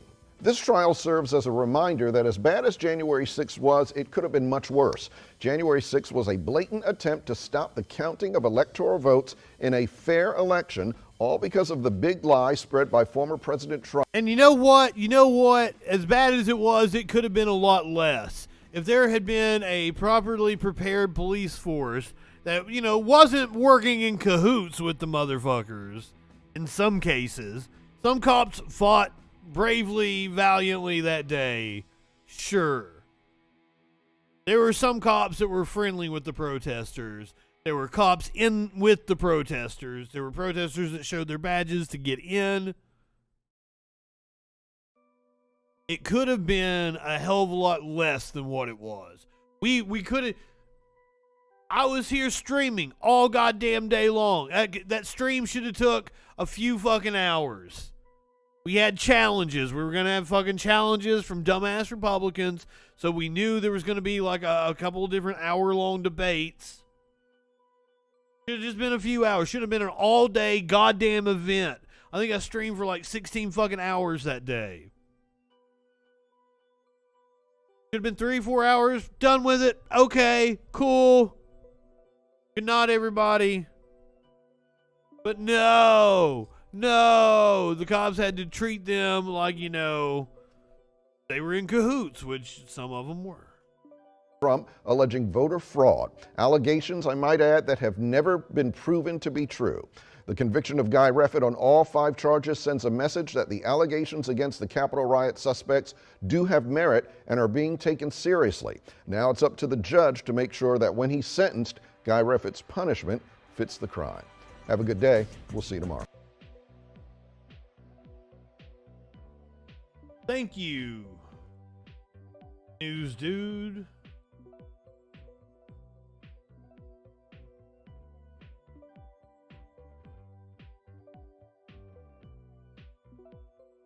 Or be letting him have it. I almost said something, but that's not worth it.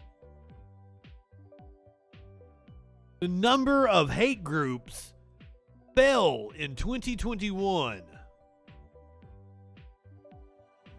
That is not a good thing, because the reason the number of hate groups fell is because their views are being mainstreamed. Hate and anti-government extremist groups declined for the third year in a row in 2021. Their ideologies have gained traction and entered the mainstream, according to a new report. The Southern Poverty Law Center. By the way, that is an organization that has to have bomb-proof fucking glass windows, bomb-proof fucking doors. They do amazing work for fucking pennies. They don't have very much of a budget. If you are looking for a organization to give money to that does legal work for poor people, the SPLC is a fantastic organization. Buoyed by the January 6th Capitol insurrection, white nationalists, neo-Nazis, and far-right militias have found ways to leave the fringes and infiltrate the highest levels of government, the SPLC says. The SPLC identified 733 active hate groups in 2021, down from 838 in 2020, 940 in 2019, and the historic high of 1,021. The number of anti-government groups also fell from 566 in 2020 and 576 in 2019 to 488 this past year. Demonstrating a decline in the power of the far right, the dropping numbers of organized hate and anti-government groups suggest that the extremists' ideas that mobilize them now operate more openly in the political mainstream. The reactionary and racist beliefs that propelled a mob into the Capitol coalesced into a political movement that is now one of the most powerful forces shaping politics in the United States, the Law Center noted. Years since the insurrection, this hard right movement has worked feverishly to undermine democracy with real-world consequences for the people and groups they target. The report pointed to a slew of voting restrictions and anti-trans bills, some Republican Congress members' ties to white nationalists, the spread of the white great replacement theory, and the push to limit school discussions of race, gender, and sexuality, among other things. I mean, they're literally doing book bannings and book burnings.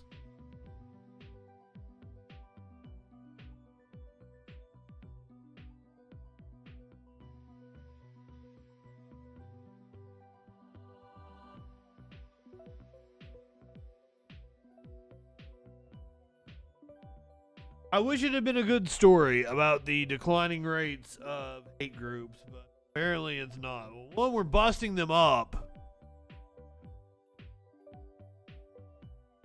Pill, says Christopher.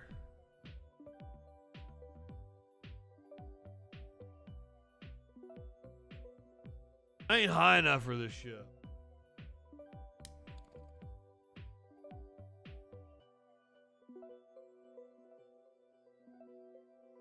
Maybe you meant pig. Got a bit of a sad story, and if you're a little squeamish, you might want to sit this one out. I'll hit the content warning.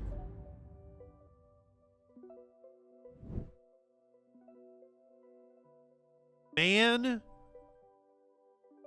had a pig's heart transplant. Has died 2 months after having that transplant. Poor dude right there. Oh, wow. I didn't know it was going to get that graphic. The before shot. First person to receive a heart transplant from a pig has died 2 months after the groundbreaking experiment. The Maryland hospital that performed the surgery announced on Wednesday. Yeah, I was hoping for him too. David Bennett, 57, died on Tuesday at the University of Maryland Medical Center. Doctors didn't give an exact cause of death, saying only that his condition had begun deteriorating several days earlier. Bennett's son praised the hospital for offering the last-ditch experiment, saying the family hoped it would help further efforts to end the organ shortage. We are grateful for every innovative moment, every crazy dream, every sleepless night that went into this historic effort, David Bennett Jr. said in the statement released by the University of Maryland School of Medicine. We hope this story can be the beginning of hope and not the end. I was thinking that, Spotter. The fact that he got 2 months was actually kind of impressive. Not in a human, curiouser. Doctors for decades have sought to one day use animal organs for life-saving transplants. Bennett, a handyman from Hagerstown, Maryland, candidate for this newest attempt only because he otherwise faced certain death and eligible for a human heart transplant, bedridden and on life support and out of other options. Oh, so he was already really bad off going into this. So he pretty much volunteered himself for this experiment. We might be able to get to that point at some point in time. If it wasn't for the Bush administration limiting stem cell research, early 2000s, we who knows how far behind we are because of the stifling of medical research. Thanks to shitty politics. So, alright, like, after reading the details on this, like, I don't feel so bad. Like, the dude was already really bad off. So, he pretty much donated himself for science. And the fact that he made it 2 months with those conditions kind of means it was a success. Because it doesn't seem like the heart was the issue. But I'm sure they'll study that.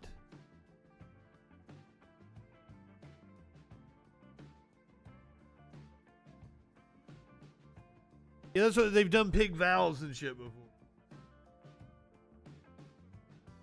After the January 7th operation, Bennett's son told the Associated Press his father knew there was no guarantee it would work.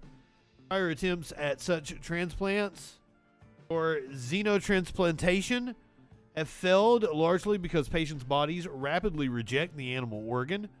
This time, the Maryland surgeons used a heart from a gene-edited pig. Scientists had modified the animal to remove pig genes that trigger the hyperfast rejection and add human genes to help the body accept the organ. First, the pig heart was functioning, and the Maryland hospital issued periodic updates. Bennett seemed to be slowly recovering. Last month, the hospital released a video of him watching the Super Bowl from his hospital bed while working with his physical therapist. Bennett survived significantly longer with the gene-edited pig heart than one of the last milestones in exotransplantation, when baby Faye, a dying California infant, lived 21 days with a baboon's heart in 1984.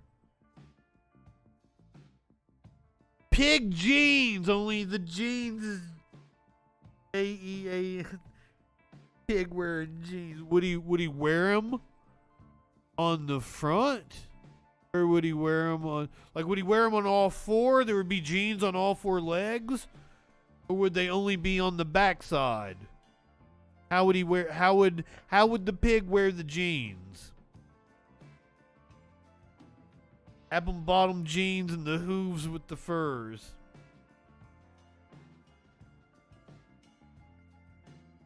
There's some smart 3-year-olds, Dip. Now, come on. I'll give you most Trumpers. I think they'd wear it on all four legs. There'd be like specially designed jeans. They go on all four legs. Cloppers. Oh my God, it's so cute. You know, I got an animal video for it. I've got multiple animal videos tonight. Well, one's animal related, and then I've got our animal video.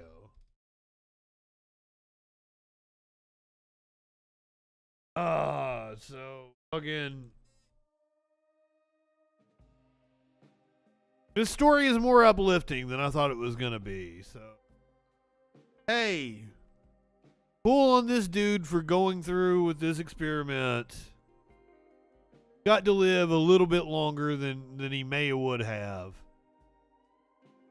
And we've learned something about transplants. It was data. Nay!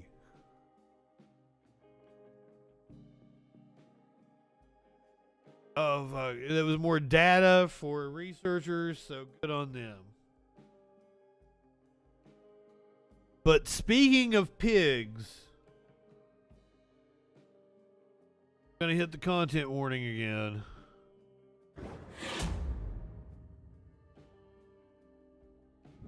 Fuck the police. Philadelphia officer who shot a 12-year-old boy in the back will be fired. I mean, if that doesn't do it, what the fuck will? The Philadelphia police officer who shot 12-year-old Thomas Siderio Jr. in the back will be fired. This is according to Commissioner Danielle Outlaw. Okay, the police commissioner's name is Outlaw. Yeah, only fired. Let's read on here, and hopefully some charges are coming too. But I'm struck by the fact that the commissioner's name is Danielle Outlaw. The police commissioner's name is Danielle Outlaw. Howdy, Tones. You came in just in time to find out that the police commissioner in Philadelphia is a woman by the name of Danielle Outlaw. Commissioner Outlaw. Police Commissioner Outlaw.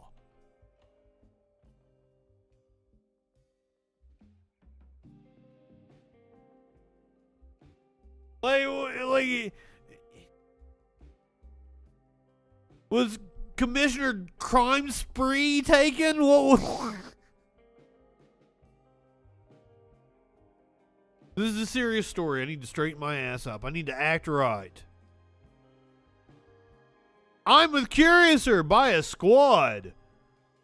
The officer, whom she did not identify out of fear for his safety, fuck his safety, will be suspended for 30 days with the intent to dismiss. It was clear that the use of force policy was violated, she said. She also said there is clear evidence that officer number 1 was the one who fired the fatal shot. Circumstances surrounding the incident are still under investigation, while Outlaw maintains preliminary evidence shows that the 12-year-old was the one who fired on the officers first.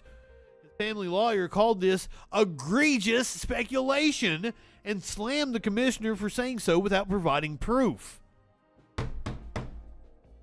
Hear, hear. Attorney J. Connor Cochran said it was unbelievable that Outlaw would Commissioner Outlaw. Somebody, please, like we need a comic book or a TV show with a Commissioner Outlaw.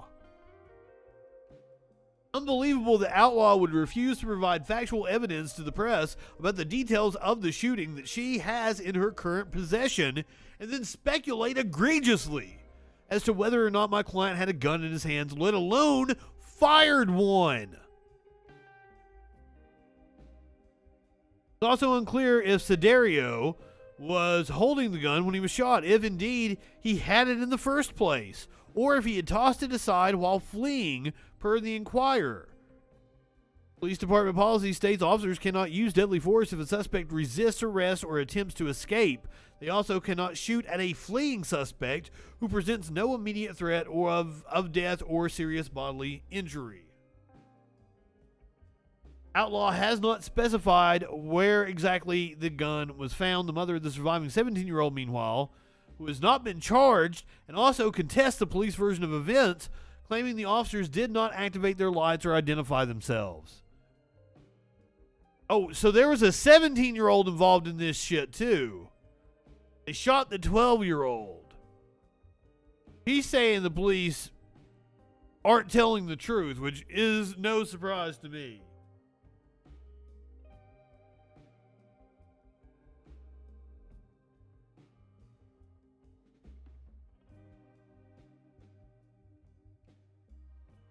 Age fucking 12. Police say he was in possession of a 9 9mm. Wait, do we have the local news hit? We'll let them say it. 9mm. Police are explaining the circumstances surrounding the police-involved shooting last night that claimed the life of a 12-year-old. Police say the young boy fired at them, and one officer was struck in the face and eyes with shards of glass. Action News reporter Eliana Gomez is live at police headquarters. Eliana, what are the details on this? Jim, police are telling us that these officers involved in the shooting were in plain clothes, but they were also wearing their vests and their badge when they were shot at last night. It's a sad situation all around, with members of the community wondering how So they were in plain clothes, but they had badges. on a semi-automatic handgun in the first place. A 12-year-old boy is dead, shot in the back and killed by plainclothes police officers in South Philadelphia Tuesday night. Police say Thomas Siderio shot at officers first. Take my shot at what? What's going on, Dip? I don't know what's going on.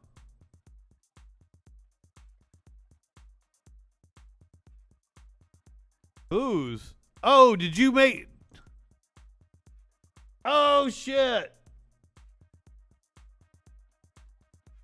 Curiouser, did you leave that fucking moonshine in there?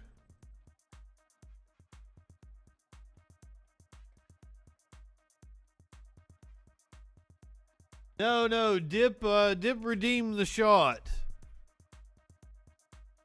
I think Curiouser left a bottle of moonshine. Oh my god. Hold on 1 second. You can watch the story. I'll be right back. The shooting was captured on a doorbell camera near 18th and Barbara. You hear one initial shot, then four more. Police say the four officers were in an unmarked car investigating some questionable social media posts about a stolen gun. As they're pulling up, they see these two juveniles on bicycles on the corner right there, and one of them clearly has a handgun. At that point, they turn on their emergency lights in their vehicle, begin to exit, and shortly thereafter, this kid fires a shot right into the rear passenger side window. The other juvenile, a 17-year-old boy, was arrested and then released. We caught up with his stepfather, who says his son was in the wrong place at the wrong time. What I heard was, when the cops... I thought Dip was trying to square up with me. Want to fight? You want to argue? What do you want to get into? Take my shot. Sorry. Who was up in the unmarked car? They thought somebody was jumping him because they slammed on the brakes. And that's when the kid shot because he thought somebody was going to shoot him. Action News obtained this video showing the aftermath, where officers were pacing back and forth while they waited for an ambulance. My dad went outside and he seen the little boy on the floor. They carried him into the truck, and then the ambulance came and they put him back there. Neighbors say Siderio was a troubled kid. He was reported missing when he was 11 years old, but was found 2 days later. This is Tennessee Mellow Moon Cheesecake Moonshine is what I will be taking a shot of. Took a shot of it last night and it was really fucking good. Like 75 proof, is that what she said?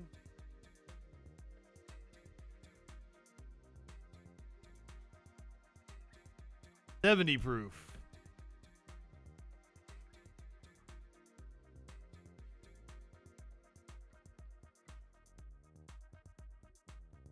It hit me hard right away when I did it last night.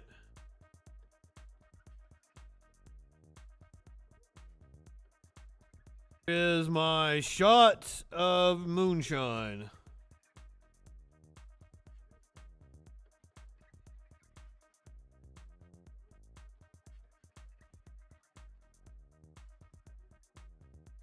Thank you, Dip. Toast. Cheers. Need some pot after that.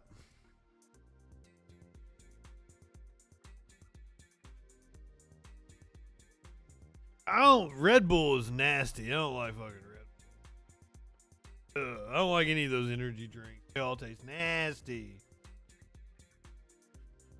Don't have to be...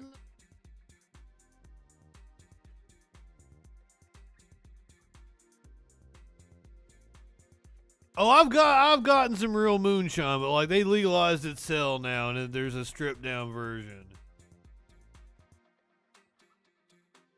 I'm from the mountains of Eastern Kentucky. I've met people making some real moonshine.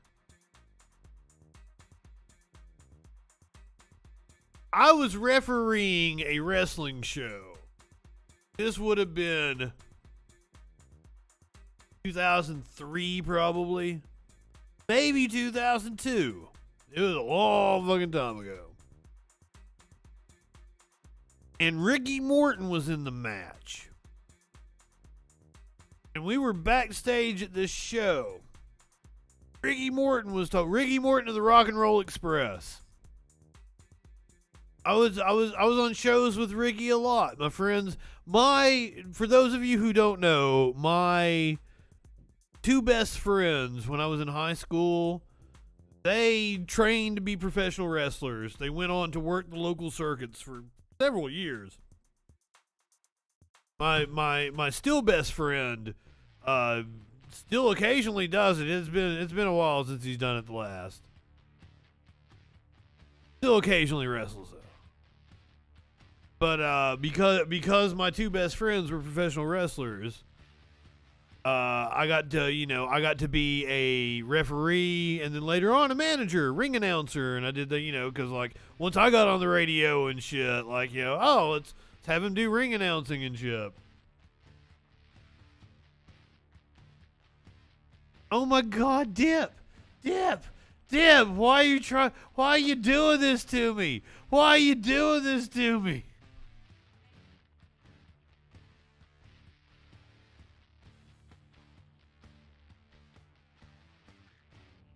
So, Ricky Morton, God, what was the joke he told? Said, I don't drink moonshine no more. And I said, well, why is that, Ricky? He said, because the last time I did, I felt something cold on my shoulder. I reached back, and it was the floor.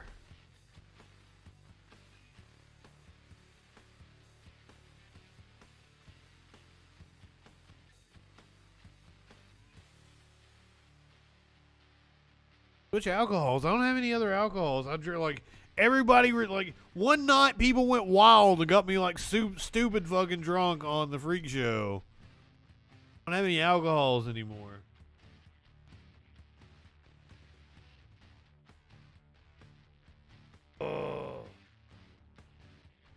Ricky Morton used to go to jail a lot for not paying child support.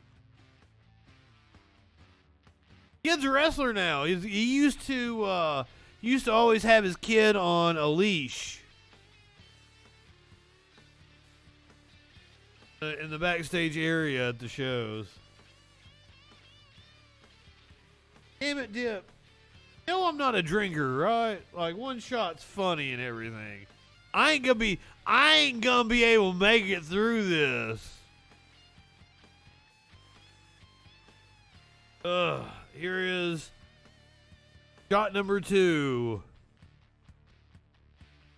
Cheesecake moonshine. Yeah, Curiouser knows how much of a lightweight I am.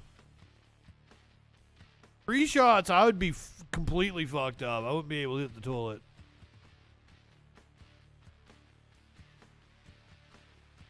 Dib wanting to punish me.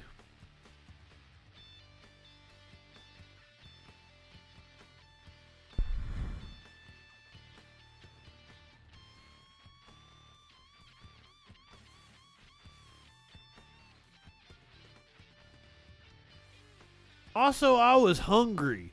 I was like, I eat earlier in the day. Like, I have lunch before I do the show. I get off of here and I do dinner. I'm hungry. I need a burger. Woo, I already feel that moonshine. Making me take another. This is gonna be very fun. Try to get through this, but luckily it's mainly videos we're watching. Drunk Steve show up here on the Troll Patrol, but we're mainly watching videos, so it's okay.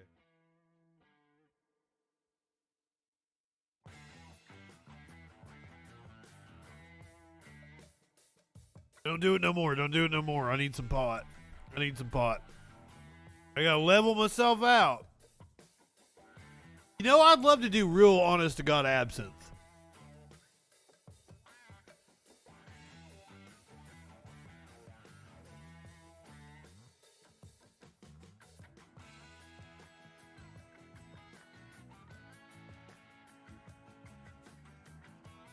I was gonna play video games tonight with Jesse, my best friend. I was gonna play Injustice. I ain't gonna be able to concentrate.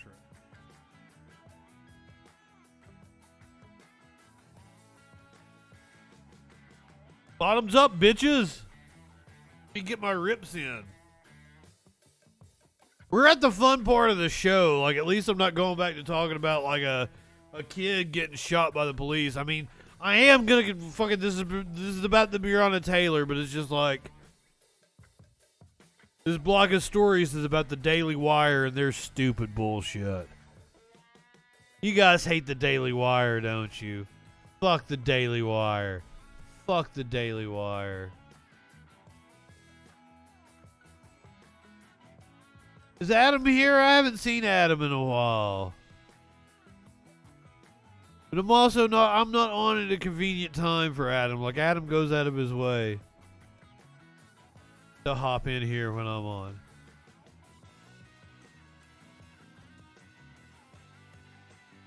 Adam on later. Adam on. Adam on. Oh my God, Adam on.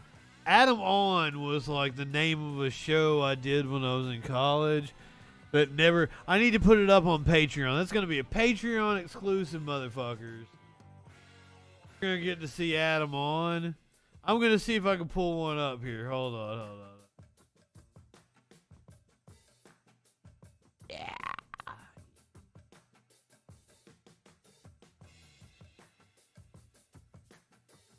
Megan Fox.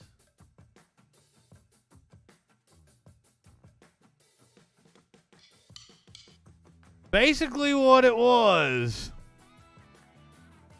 I had a friend named Adam, and Adam, I filmed him like in my apartment, asking him about just nonsense and getting him to give me answers, like, because I found him amusing.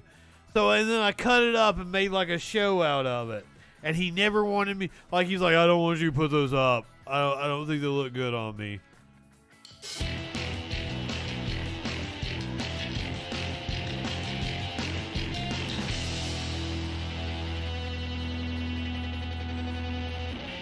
Despite what 16-year-olds say, she's not a good reason to watch Transformers. I mean, like, if you want to get horny, there's other things on the internet for that. You don't have to go and watch Transformers, you know? Because I mean, you know what I'm saying? It's like 3 hours of shit for like 30 minutes of Megan Fox. It's just not worth it, you know?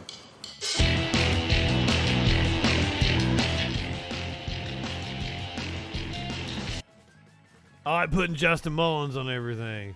It's like, seriously, there's like 10 more seconds there. It's all Justin Mullins, Justin Mullins, Justin Mullins. I'm full of myself. I'm going to put those up on Patreon. This is going to be a Patreon exclusive. You can go see failed shit that I like has never seen the light of day, because I got a lot of that shit. Man, do I have so much like half-finished bullshit that has never seen the light of day. I thought about doing director's cuts, like watching my movie Salvation and getting my the director of I directed my movie Salvation, but I also starred in it. But like, I'll get my the director of photography. She's super cool. Her name is Jess. She is a fantastic photographer. I need to catch up with her anyway, but I've thought about like getting a hold of her and being like, hey, let's watch Salvation. We'll do commentary on it, because I can release my shit. I'm still gonna do Catastrophe. That is still a something I'm gonna make money off of at some point in time is gonna be called Catastrophe. I promise you that. I've got plans for that name.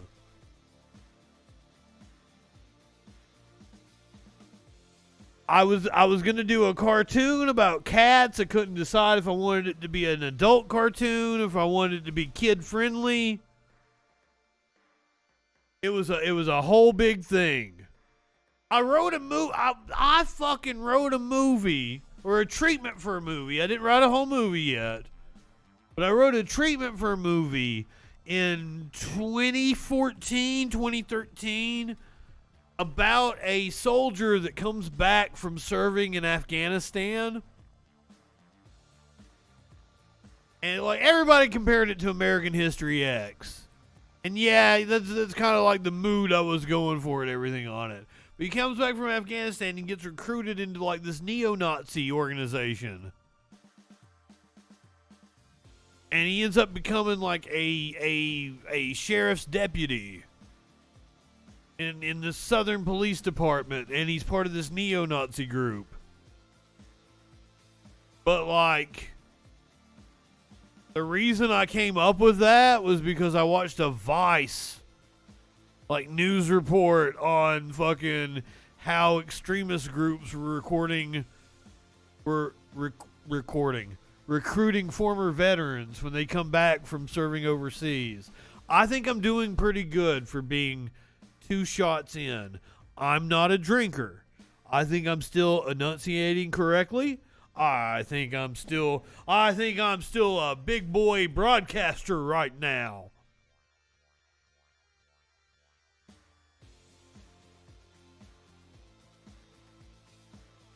For those of you who may just be joining us, I had to take a couple of shots per the chat on Twitch. And I'm not really a drinker, and it was a 70 proof moonshine over here. Who's a big boy? I'm a big boy broadcaster. No, seriously, the program director at the radio station I started at when I was in high school, he would be proud of me. I think. I don't know. He was kind of conservative. I was conservative back then, but like he was one of the he banned the Dixie Chicks. He banned the Dixie Chicks in 2003.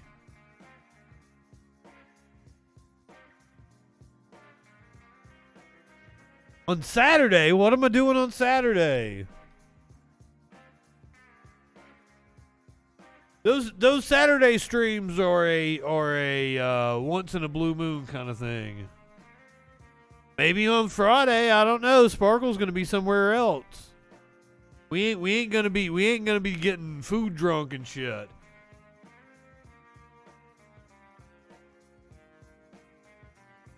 What I was gonna make fun of though was like I was transitioning from cops that shot innocent people. You know, we just did the cop that shot the 12-year-old. But this is Officer Mattingly has apparently got some kind of goddamn deal with the Daily Wire, and he's put out a fucking book about he's trying to profit. Breonna Taylor, she was caught in the crossfire of those bullets. He is trying to profit off of the fact that he shot and killed Breonna Taylor. This piece of shit. This guy. Fuck you, dude. Shot and killed in her sleep in her bed. These are lies. This is not true, and all the while you. No, she wasn't literally in her bed when she was shot. You guys fucking knocked the door off. That you fucking knocked. They heard the knock. They got up. They're like cowered behind the counter. The door comes off the hinges. Kenneth Walker shoots one bullet, and then you guys fucking just barrage of bullets through the fucking door, through the glass door on the other side. You shoot her dead in the hallway. No, she wasn't literally in her bed. She was in her bed when you guys came a-knocking. It's not a lie when people say, like, you're not even safe when you're in your fucking bed. Like, that's something like right-wingers have latched onto. She wasn't literally in her bed when she was shot. No, she wasn't, motherfucker. Nobody claimed she was. She was laying in her bed when the motherfuckers came to her stupid fucking door. They never should have been there that night. I'm fucking it good. See, this is why I shouldn't get drunk. I can't control myself. I get fucking all emotional. I start reliving fucking arguments I had online 3 months ago. Nobody wants that. That's not entertaining content. But I'm upset about fucking this asshole profiting off of the death of Breonna Taylor. Now, he's probably not the one who shot her. That's the motherfucker who was on trial and was found not guilty last week. But he is trying to profit off of her death that happened that night, and he was involved. You're hearing all these outside influences from athletes and Oprah and Ellen DeGeneres and Kamala Harris and Joe Biden, all those people coming and attacking you, putting your name on their account saying he should be in prison. All these things that they have no idea what they're talking about. But You should be. The more we attack police for doing their job, the less good qualified police you're going to have. You didn't do your job. That your job is not to shoot an innocent person. You gigantic piece of shit. Don't get me drunk, guys. I can't control my emotions. I'm fucking like I'll call the piece of shit a piece of shit. We want it to be a fun night. Me talking about pissing in people's open eye holes and shit like that. Don't be like fucking like bursting a blood vessel. That's why I'm not going to talk about J.K. Rowling. Fuck her. Fuck her. Transphobia. Fucking bullshit. Fuck off, J.K. Rowling. Fuck you. He was opposed to some bill in like the UK, in Ireland or something, to protect trans kids. I can't do it. I can't do it right now. I'll get real pissed off. An issue. It's an issue that needs more covering, but I'm not the person to do it at this moment. I would do it at another time. Bear with me. Fuck you, J.K. Rowling. I've never even read Harry Potter. I've watched about 10 minutes of a Harry Potter movie, and then J.K. Rowling, I didn't pay for your movie to begin with, and I walked out. You think about that, J.K. Rowling. You ain't never got none of my money. Transphobic. I almost said like whore or hooker, but I didn't want to. I shouldn't say whore or hooker with a derogatory fucking tone to it, because I like whores and hookers. Thank you very much. Why am I all up in the camera? I'm like up in your guys' shit. I'm sorry. I go back, I watch old episodes of the Troll Patrol. I'm back here. Like, you see my whole microphone, you see my t-shirts and shit. I don't know how I got back here. So I used to do the show back here, and I would talk to you guys like, hey, what's going on? But so, like, I keep getting closer and closer, and I'm up in your guys' grill, and I'm like, hey, what the fuck is up? Why'd you dip? It is your fault. All of this is your fault. It's your fault.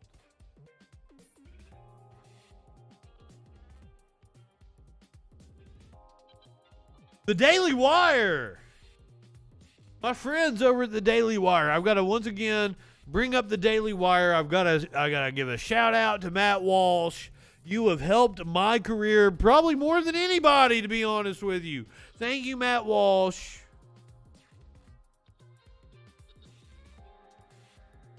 Not for being the douchebag that you are, but for, like, playing my clip. You ended up expanding my audience, and I appreciate that. Now, I will say, full transparency, I got that ZipRecruiter thing, and fucking the Daily Wire has been looking for a video editor. I have applied at the Daily Wire multiple times, but they ain't called me back. You ain't called me back, Ben Shapiro. You don't love me, Ben? You don't want to be in business with me? Good night, Ginger. I love how Ginger's like, well, Justin's drunk. I'm out. Peace. Do not blame you one bit. Or it could be Ben Shapiro's face. Either or. I can understand either account here. But Shapiro introduces us to the Daily Wire's new show. Are you guys excited to hear about the Daily Wire's new show? Well, the comments section with Brett Cooper. Brett joins us on the program now. Brett, how are you doing? I'm great. How about you? Doing well. So what exactly is the comment section? Why should people give it a listen or a watch? So the comments section is a social...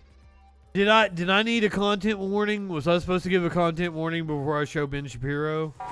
Oh. Right-wingers are morons. Ben Shapiro's a moron.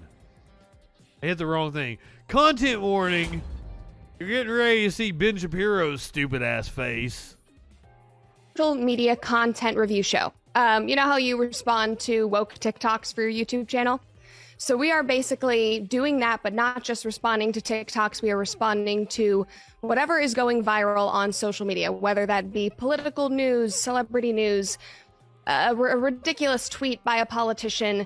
We are responding to it. We are diving into the comment section to see what real people are saying about it, how they are responding. And we're doing it from a younger perspective. We're getting into the nitty gritty. I'm Gen Z, I'm young, so it's a new perspective and a unique point of view. So it's a great way for people who are younger, maybe the kids of people who are listening to this show, or if you're younger we're yourself, gonna get the kids with the Daily Wire here. Are in fact the target audience. Yes, exactly. We are hoping to reach a newer demographic, my peers especially. I went to UCLA, much like you, and so I dealt with a lot of leftist peers. Most of my friends growing up were on the left. Is it just me, or does she look like Ben Shapiro? Like, am I fucked up? Does she look like Ben Shapiro? Is this one of Ben Shapiro's kids he's bringing on? What the fuck? Don't worry. I've got a Brett Cooper fucking clip we're going to watch here in just a second. Left. And I lost a lot of them when I started speaking out. And so... Canadians for Trump 2024.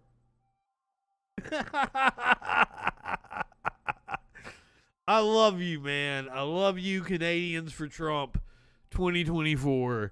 Thank you for being a freaking follower. From the bottom of my heart, you are part of our crew here. We enjoy you. Look at that. Look at that fucking shot. That pause, that screenshot of the video we are watching right now, and tell me that is not female Gen Z Ben Shapiro right here, right now. But honestly, I'm sorry. I'm sorry, Brett Cooper. I'm sure you're a lovely young lady.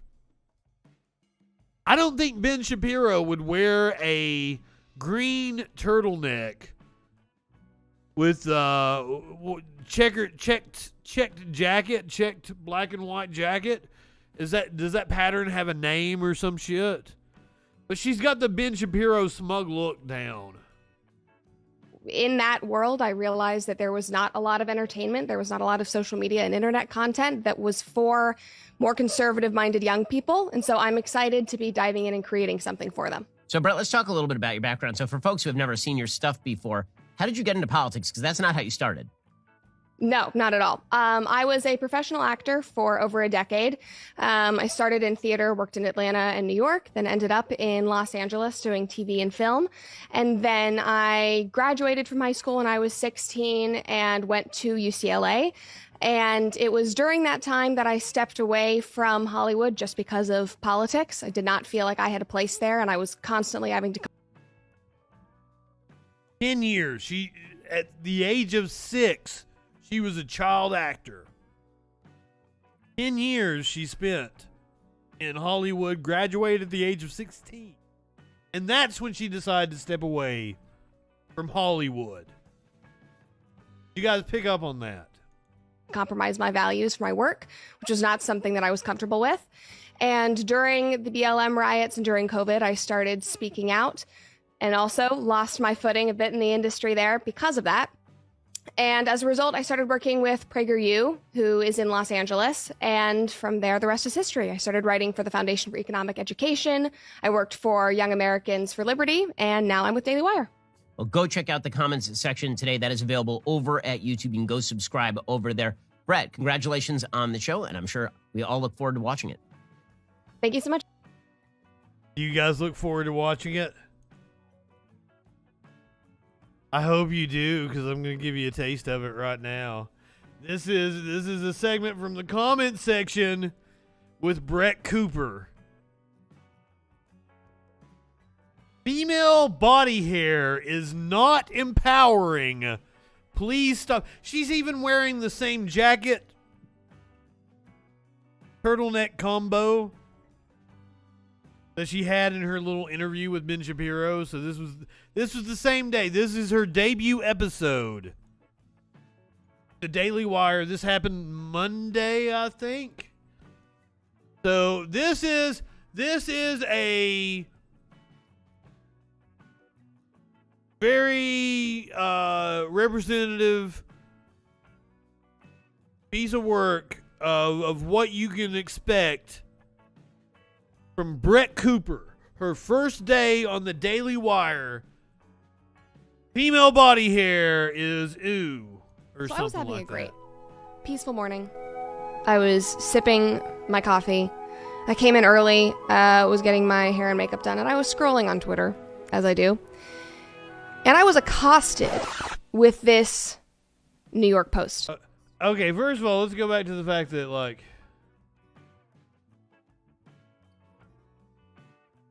that's you having had your hair and makeup done. Ooh. I mean, that's not like, I threw this together 5 minutes before the stream started. I put on a bandana and fixed and brushed my hair. It was like all over the fucking place. But that's you having gone to a professional makeup and hair artist. Okay. And I was accosted with this New York Post article. Gen Z gals on growing out their body hair. It's sexy and empowering. She was accosted by a New York Post article, which, by the way, the New York Post is a Rupert Murdoch-owned publication, which is read by predominantly far right-wingers. It's like a National Enquirer for the internet. It is not reputable in any way.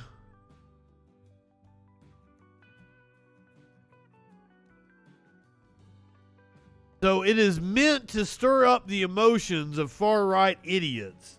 So then we get comments from Brett Shapiro, Brett Cooper, about the article that was written by right-wingers to stir up right-wingers' feelings.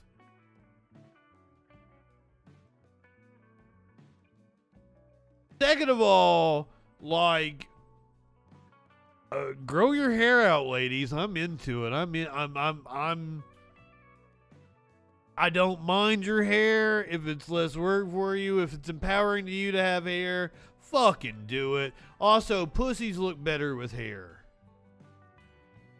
I'm just saying, pussies look better with hair.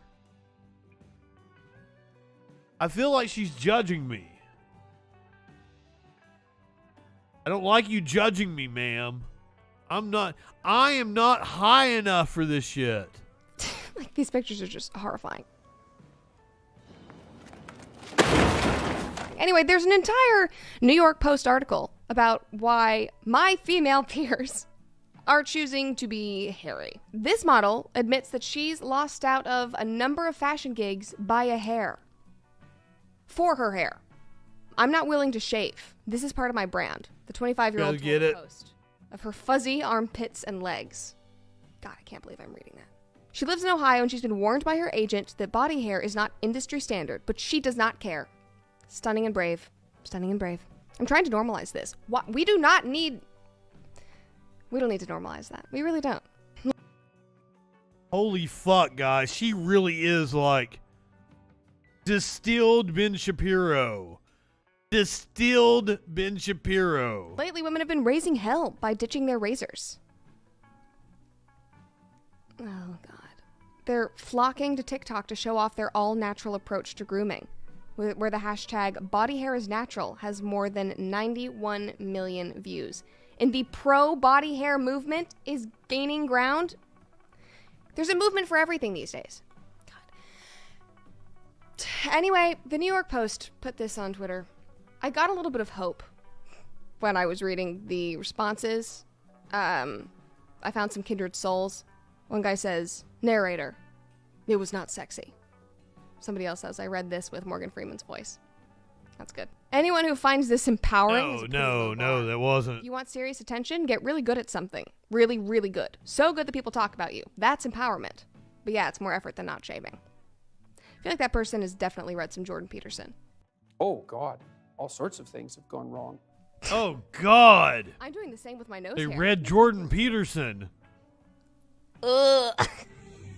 Oh, wait, can I not do that? Can I not show my hairy chest? One of those nose hair shavers that like every suburban dad has.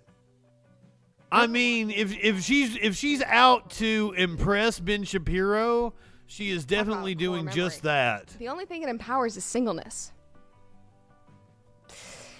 I'm all for women doing obvious things that indicate important personality attributes. Yeah, I guess the hairiness would indicate a lot if you were trying to date him. Nope, if dudes are expected to be date who? Get a date, the least you can do is properly groom yourself. Yeah. Yes. If I have high standards for guys, I'm going to hold myself to that same high standard.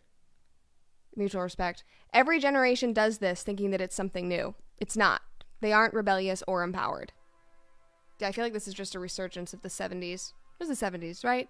Free love, free hair. You don't fucking know.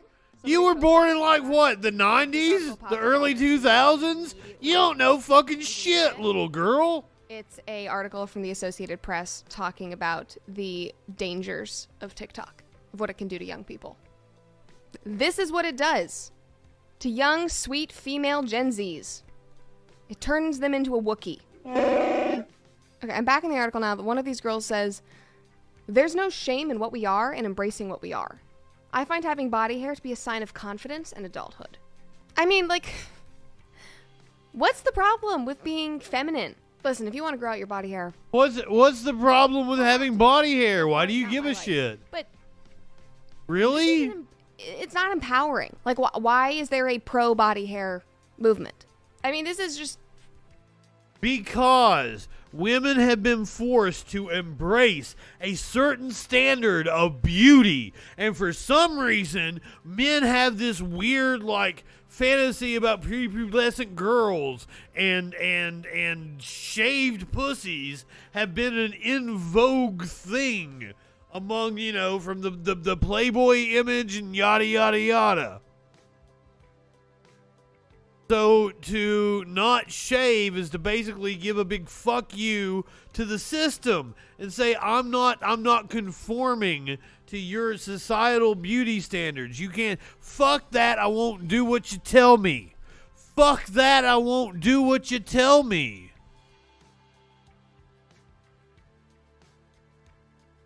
That's why. That's why it's an empowerment. It's a classic move from the left. Trying to break down some, patriarchal institution that they think is oppressing them. But not everything. But it is. A huge cultural revolution. Oh, so she may concede that it is indeed patriarchal, but she'll just say that no, like it's not, no cultural revolution is needed here. Smooth vaginas are a good thing. I don't understand of why, like, just do what feels right. Fuck that, I won't do what you tell me. Fuck that, I won't do what you tell me.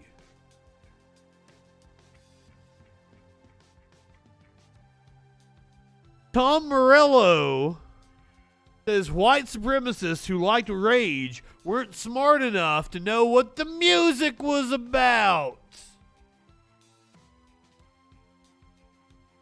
Rage Against the Machine guitarist Tom Morello, who last year released the collaborative solo album The Atlas Underground Flood, said online commenters offended by his political views aren't intelligent enough to understand the meaning of his music. What he relayed in a Metal Hammer reader Q&A that emerged on Wednesday. One of the questions the musician fielded in regards to his presence on social media was, how do you feel about some fans telling you to stay away from politics?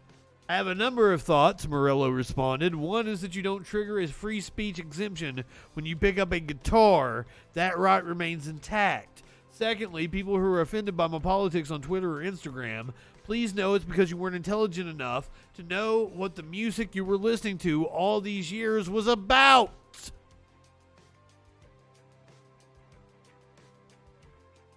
Rocker added, for the music, you're welcome. But if you're a white supremacist or a proto-fascist, that music isn't written for you. It's written against you.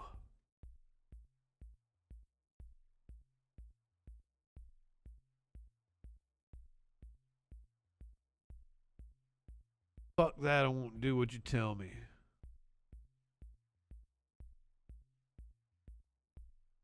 Fuck that, I won't do what you tell me. I didn't say it loud enough that other time.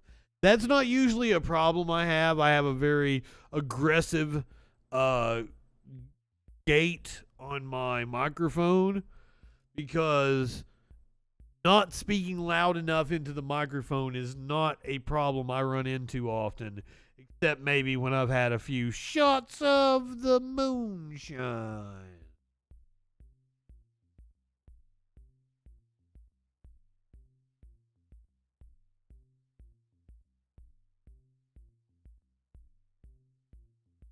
This might be one of my favorite background music songs.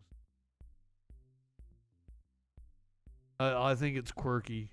Post 2011, there was a program that the state government... Oh. Oh no!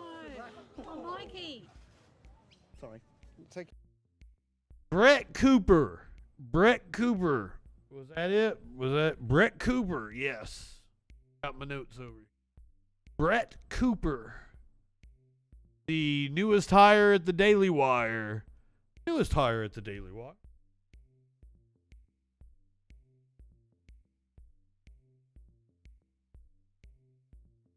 This is a ASL interpreter. Oh, wait a minute. I guess it's still ASL because it's Australian. But I don't know if that's what they call their interpreters. Cause, yeah, ASL is American. This is the Aussie Sign Language interpreter getting shit on by an owl. Post 2011, there was a program that the state government... Oh. Oh no! Oh, Mikey! Sorry. Take your jacket off. And, Take the jacket off. Uh-oh. Hey, RB. Don't you dare go jacking off to Brett Cooper. I do not endorse that shit. If that's what you had in mind, that's why you had to ask for her name and shit. Don't do that shit. Don't. You live in sexual anarchy? Don't trust you.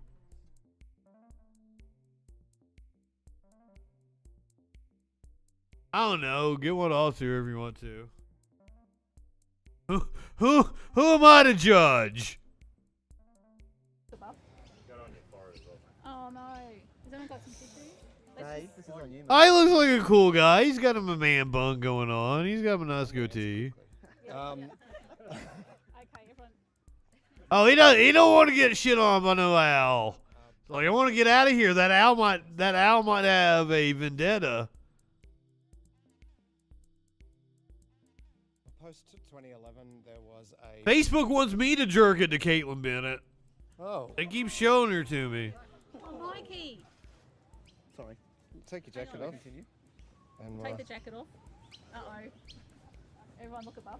So there you go. There's your animal video for the night. There's an owl shitting on. No. I'm going to answer quickly. I've got a real animal video for you. You know I do. You know I'm not leaving you hanging with something weird like that. Here's some otters playing in some ice. Got sound and everything. Otters playing in ice. Oh my god, he's eating it and everything! Owls do not like air buns of any sort. Is that why they shit on him?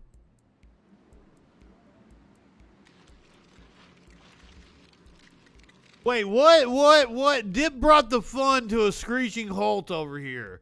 The CIA tried to weaponize giant river otters. I don't. Okay, first of all,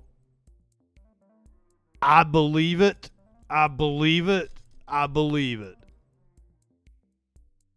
But second of all, look at these cute little things, like sharks with freaking laser beams, otter mines. Fucking look at these cute little motherfuckers.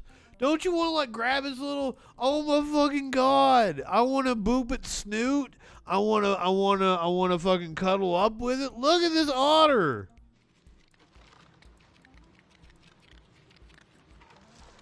Do otters cuddle? Do they like to cuddle up? They probably cuddle with other otters. They don't cuddle up with you like humans or anything, do they?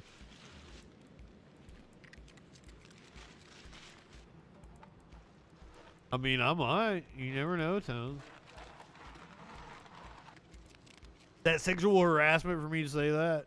There have been streamers like getting some major trouble with some shit they've said to their cat now. I don't want to cross into that territory.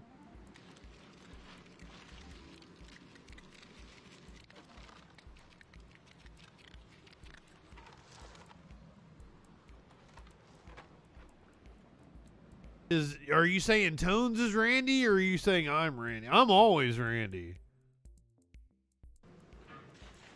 She was just here. She knows I'm Randy.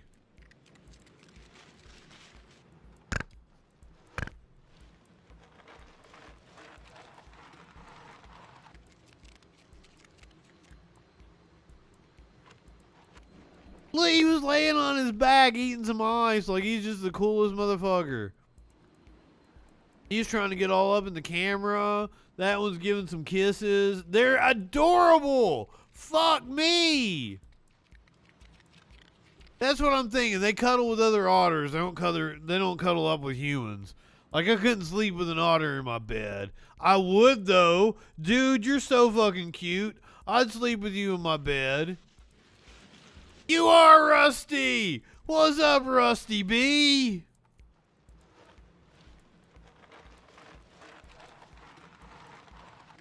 I'm Randy. He's Rusty.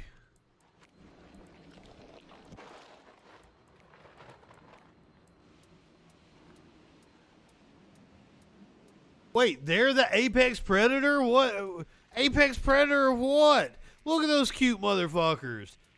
Yeah, they look like they like to party.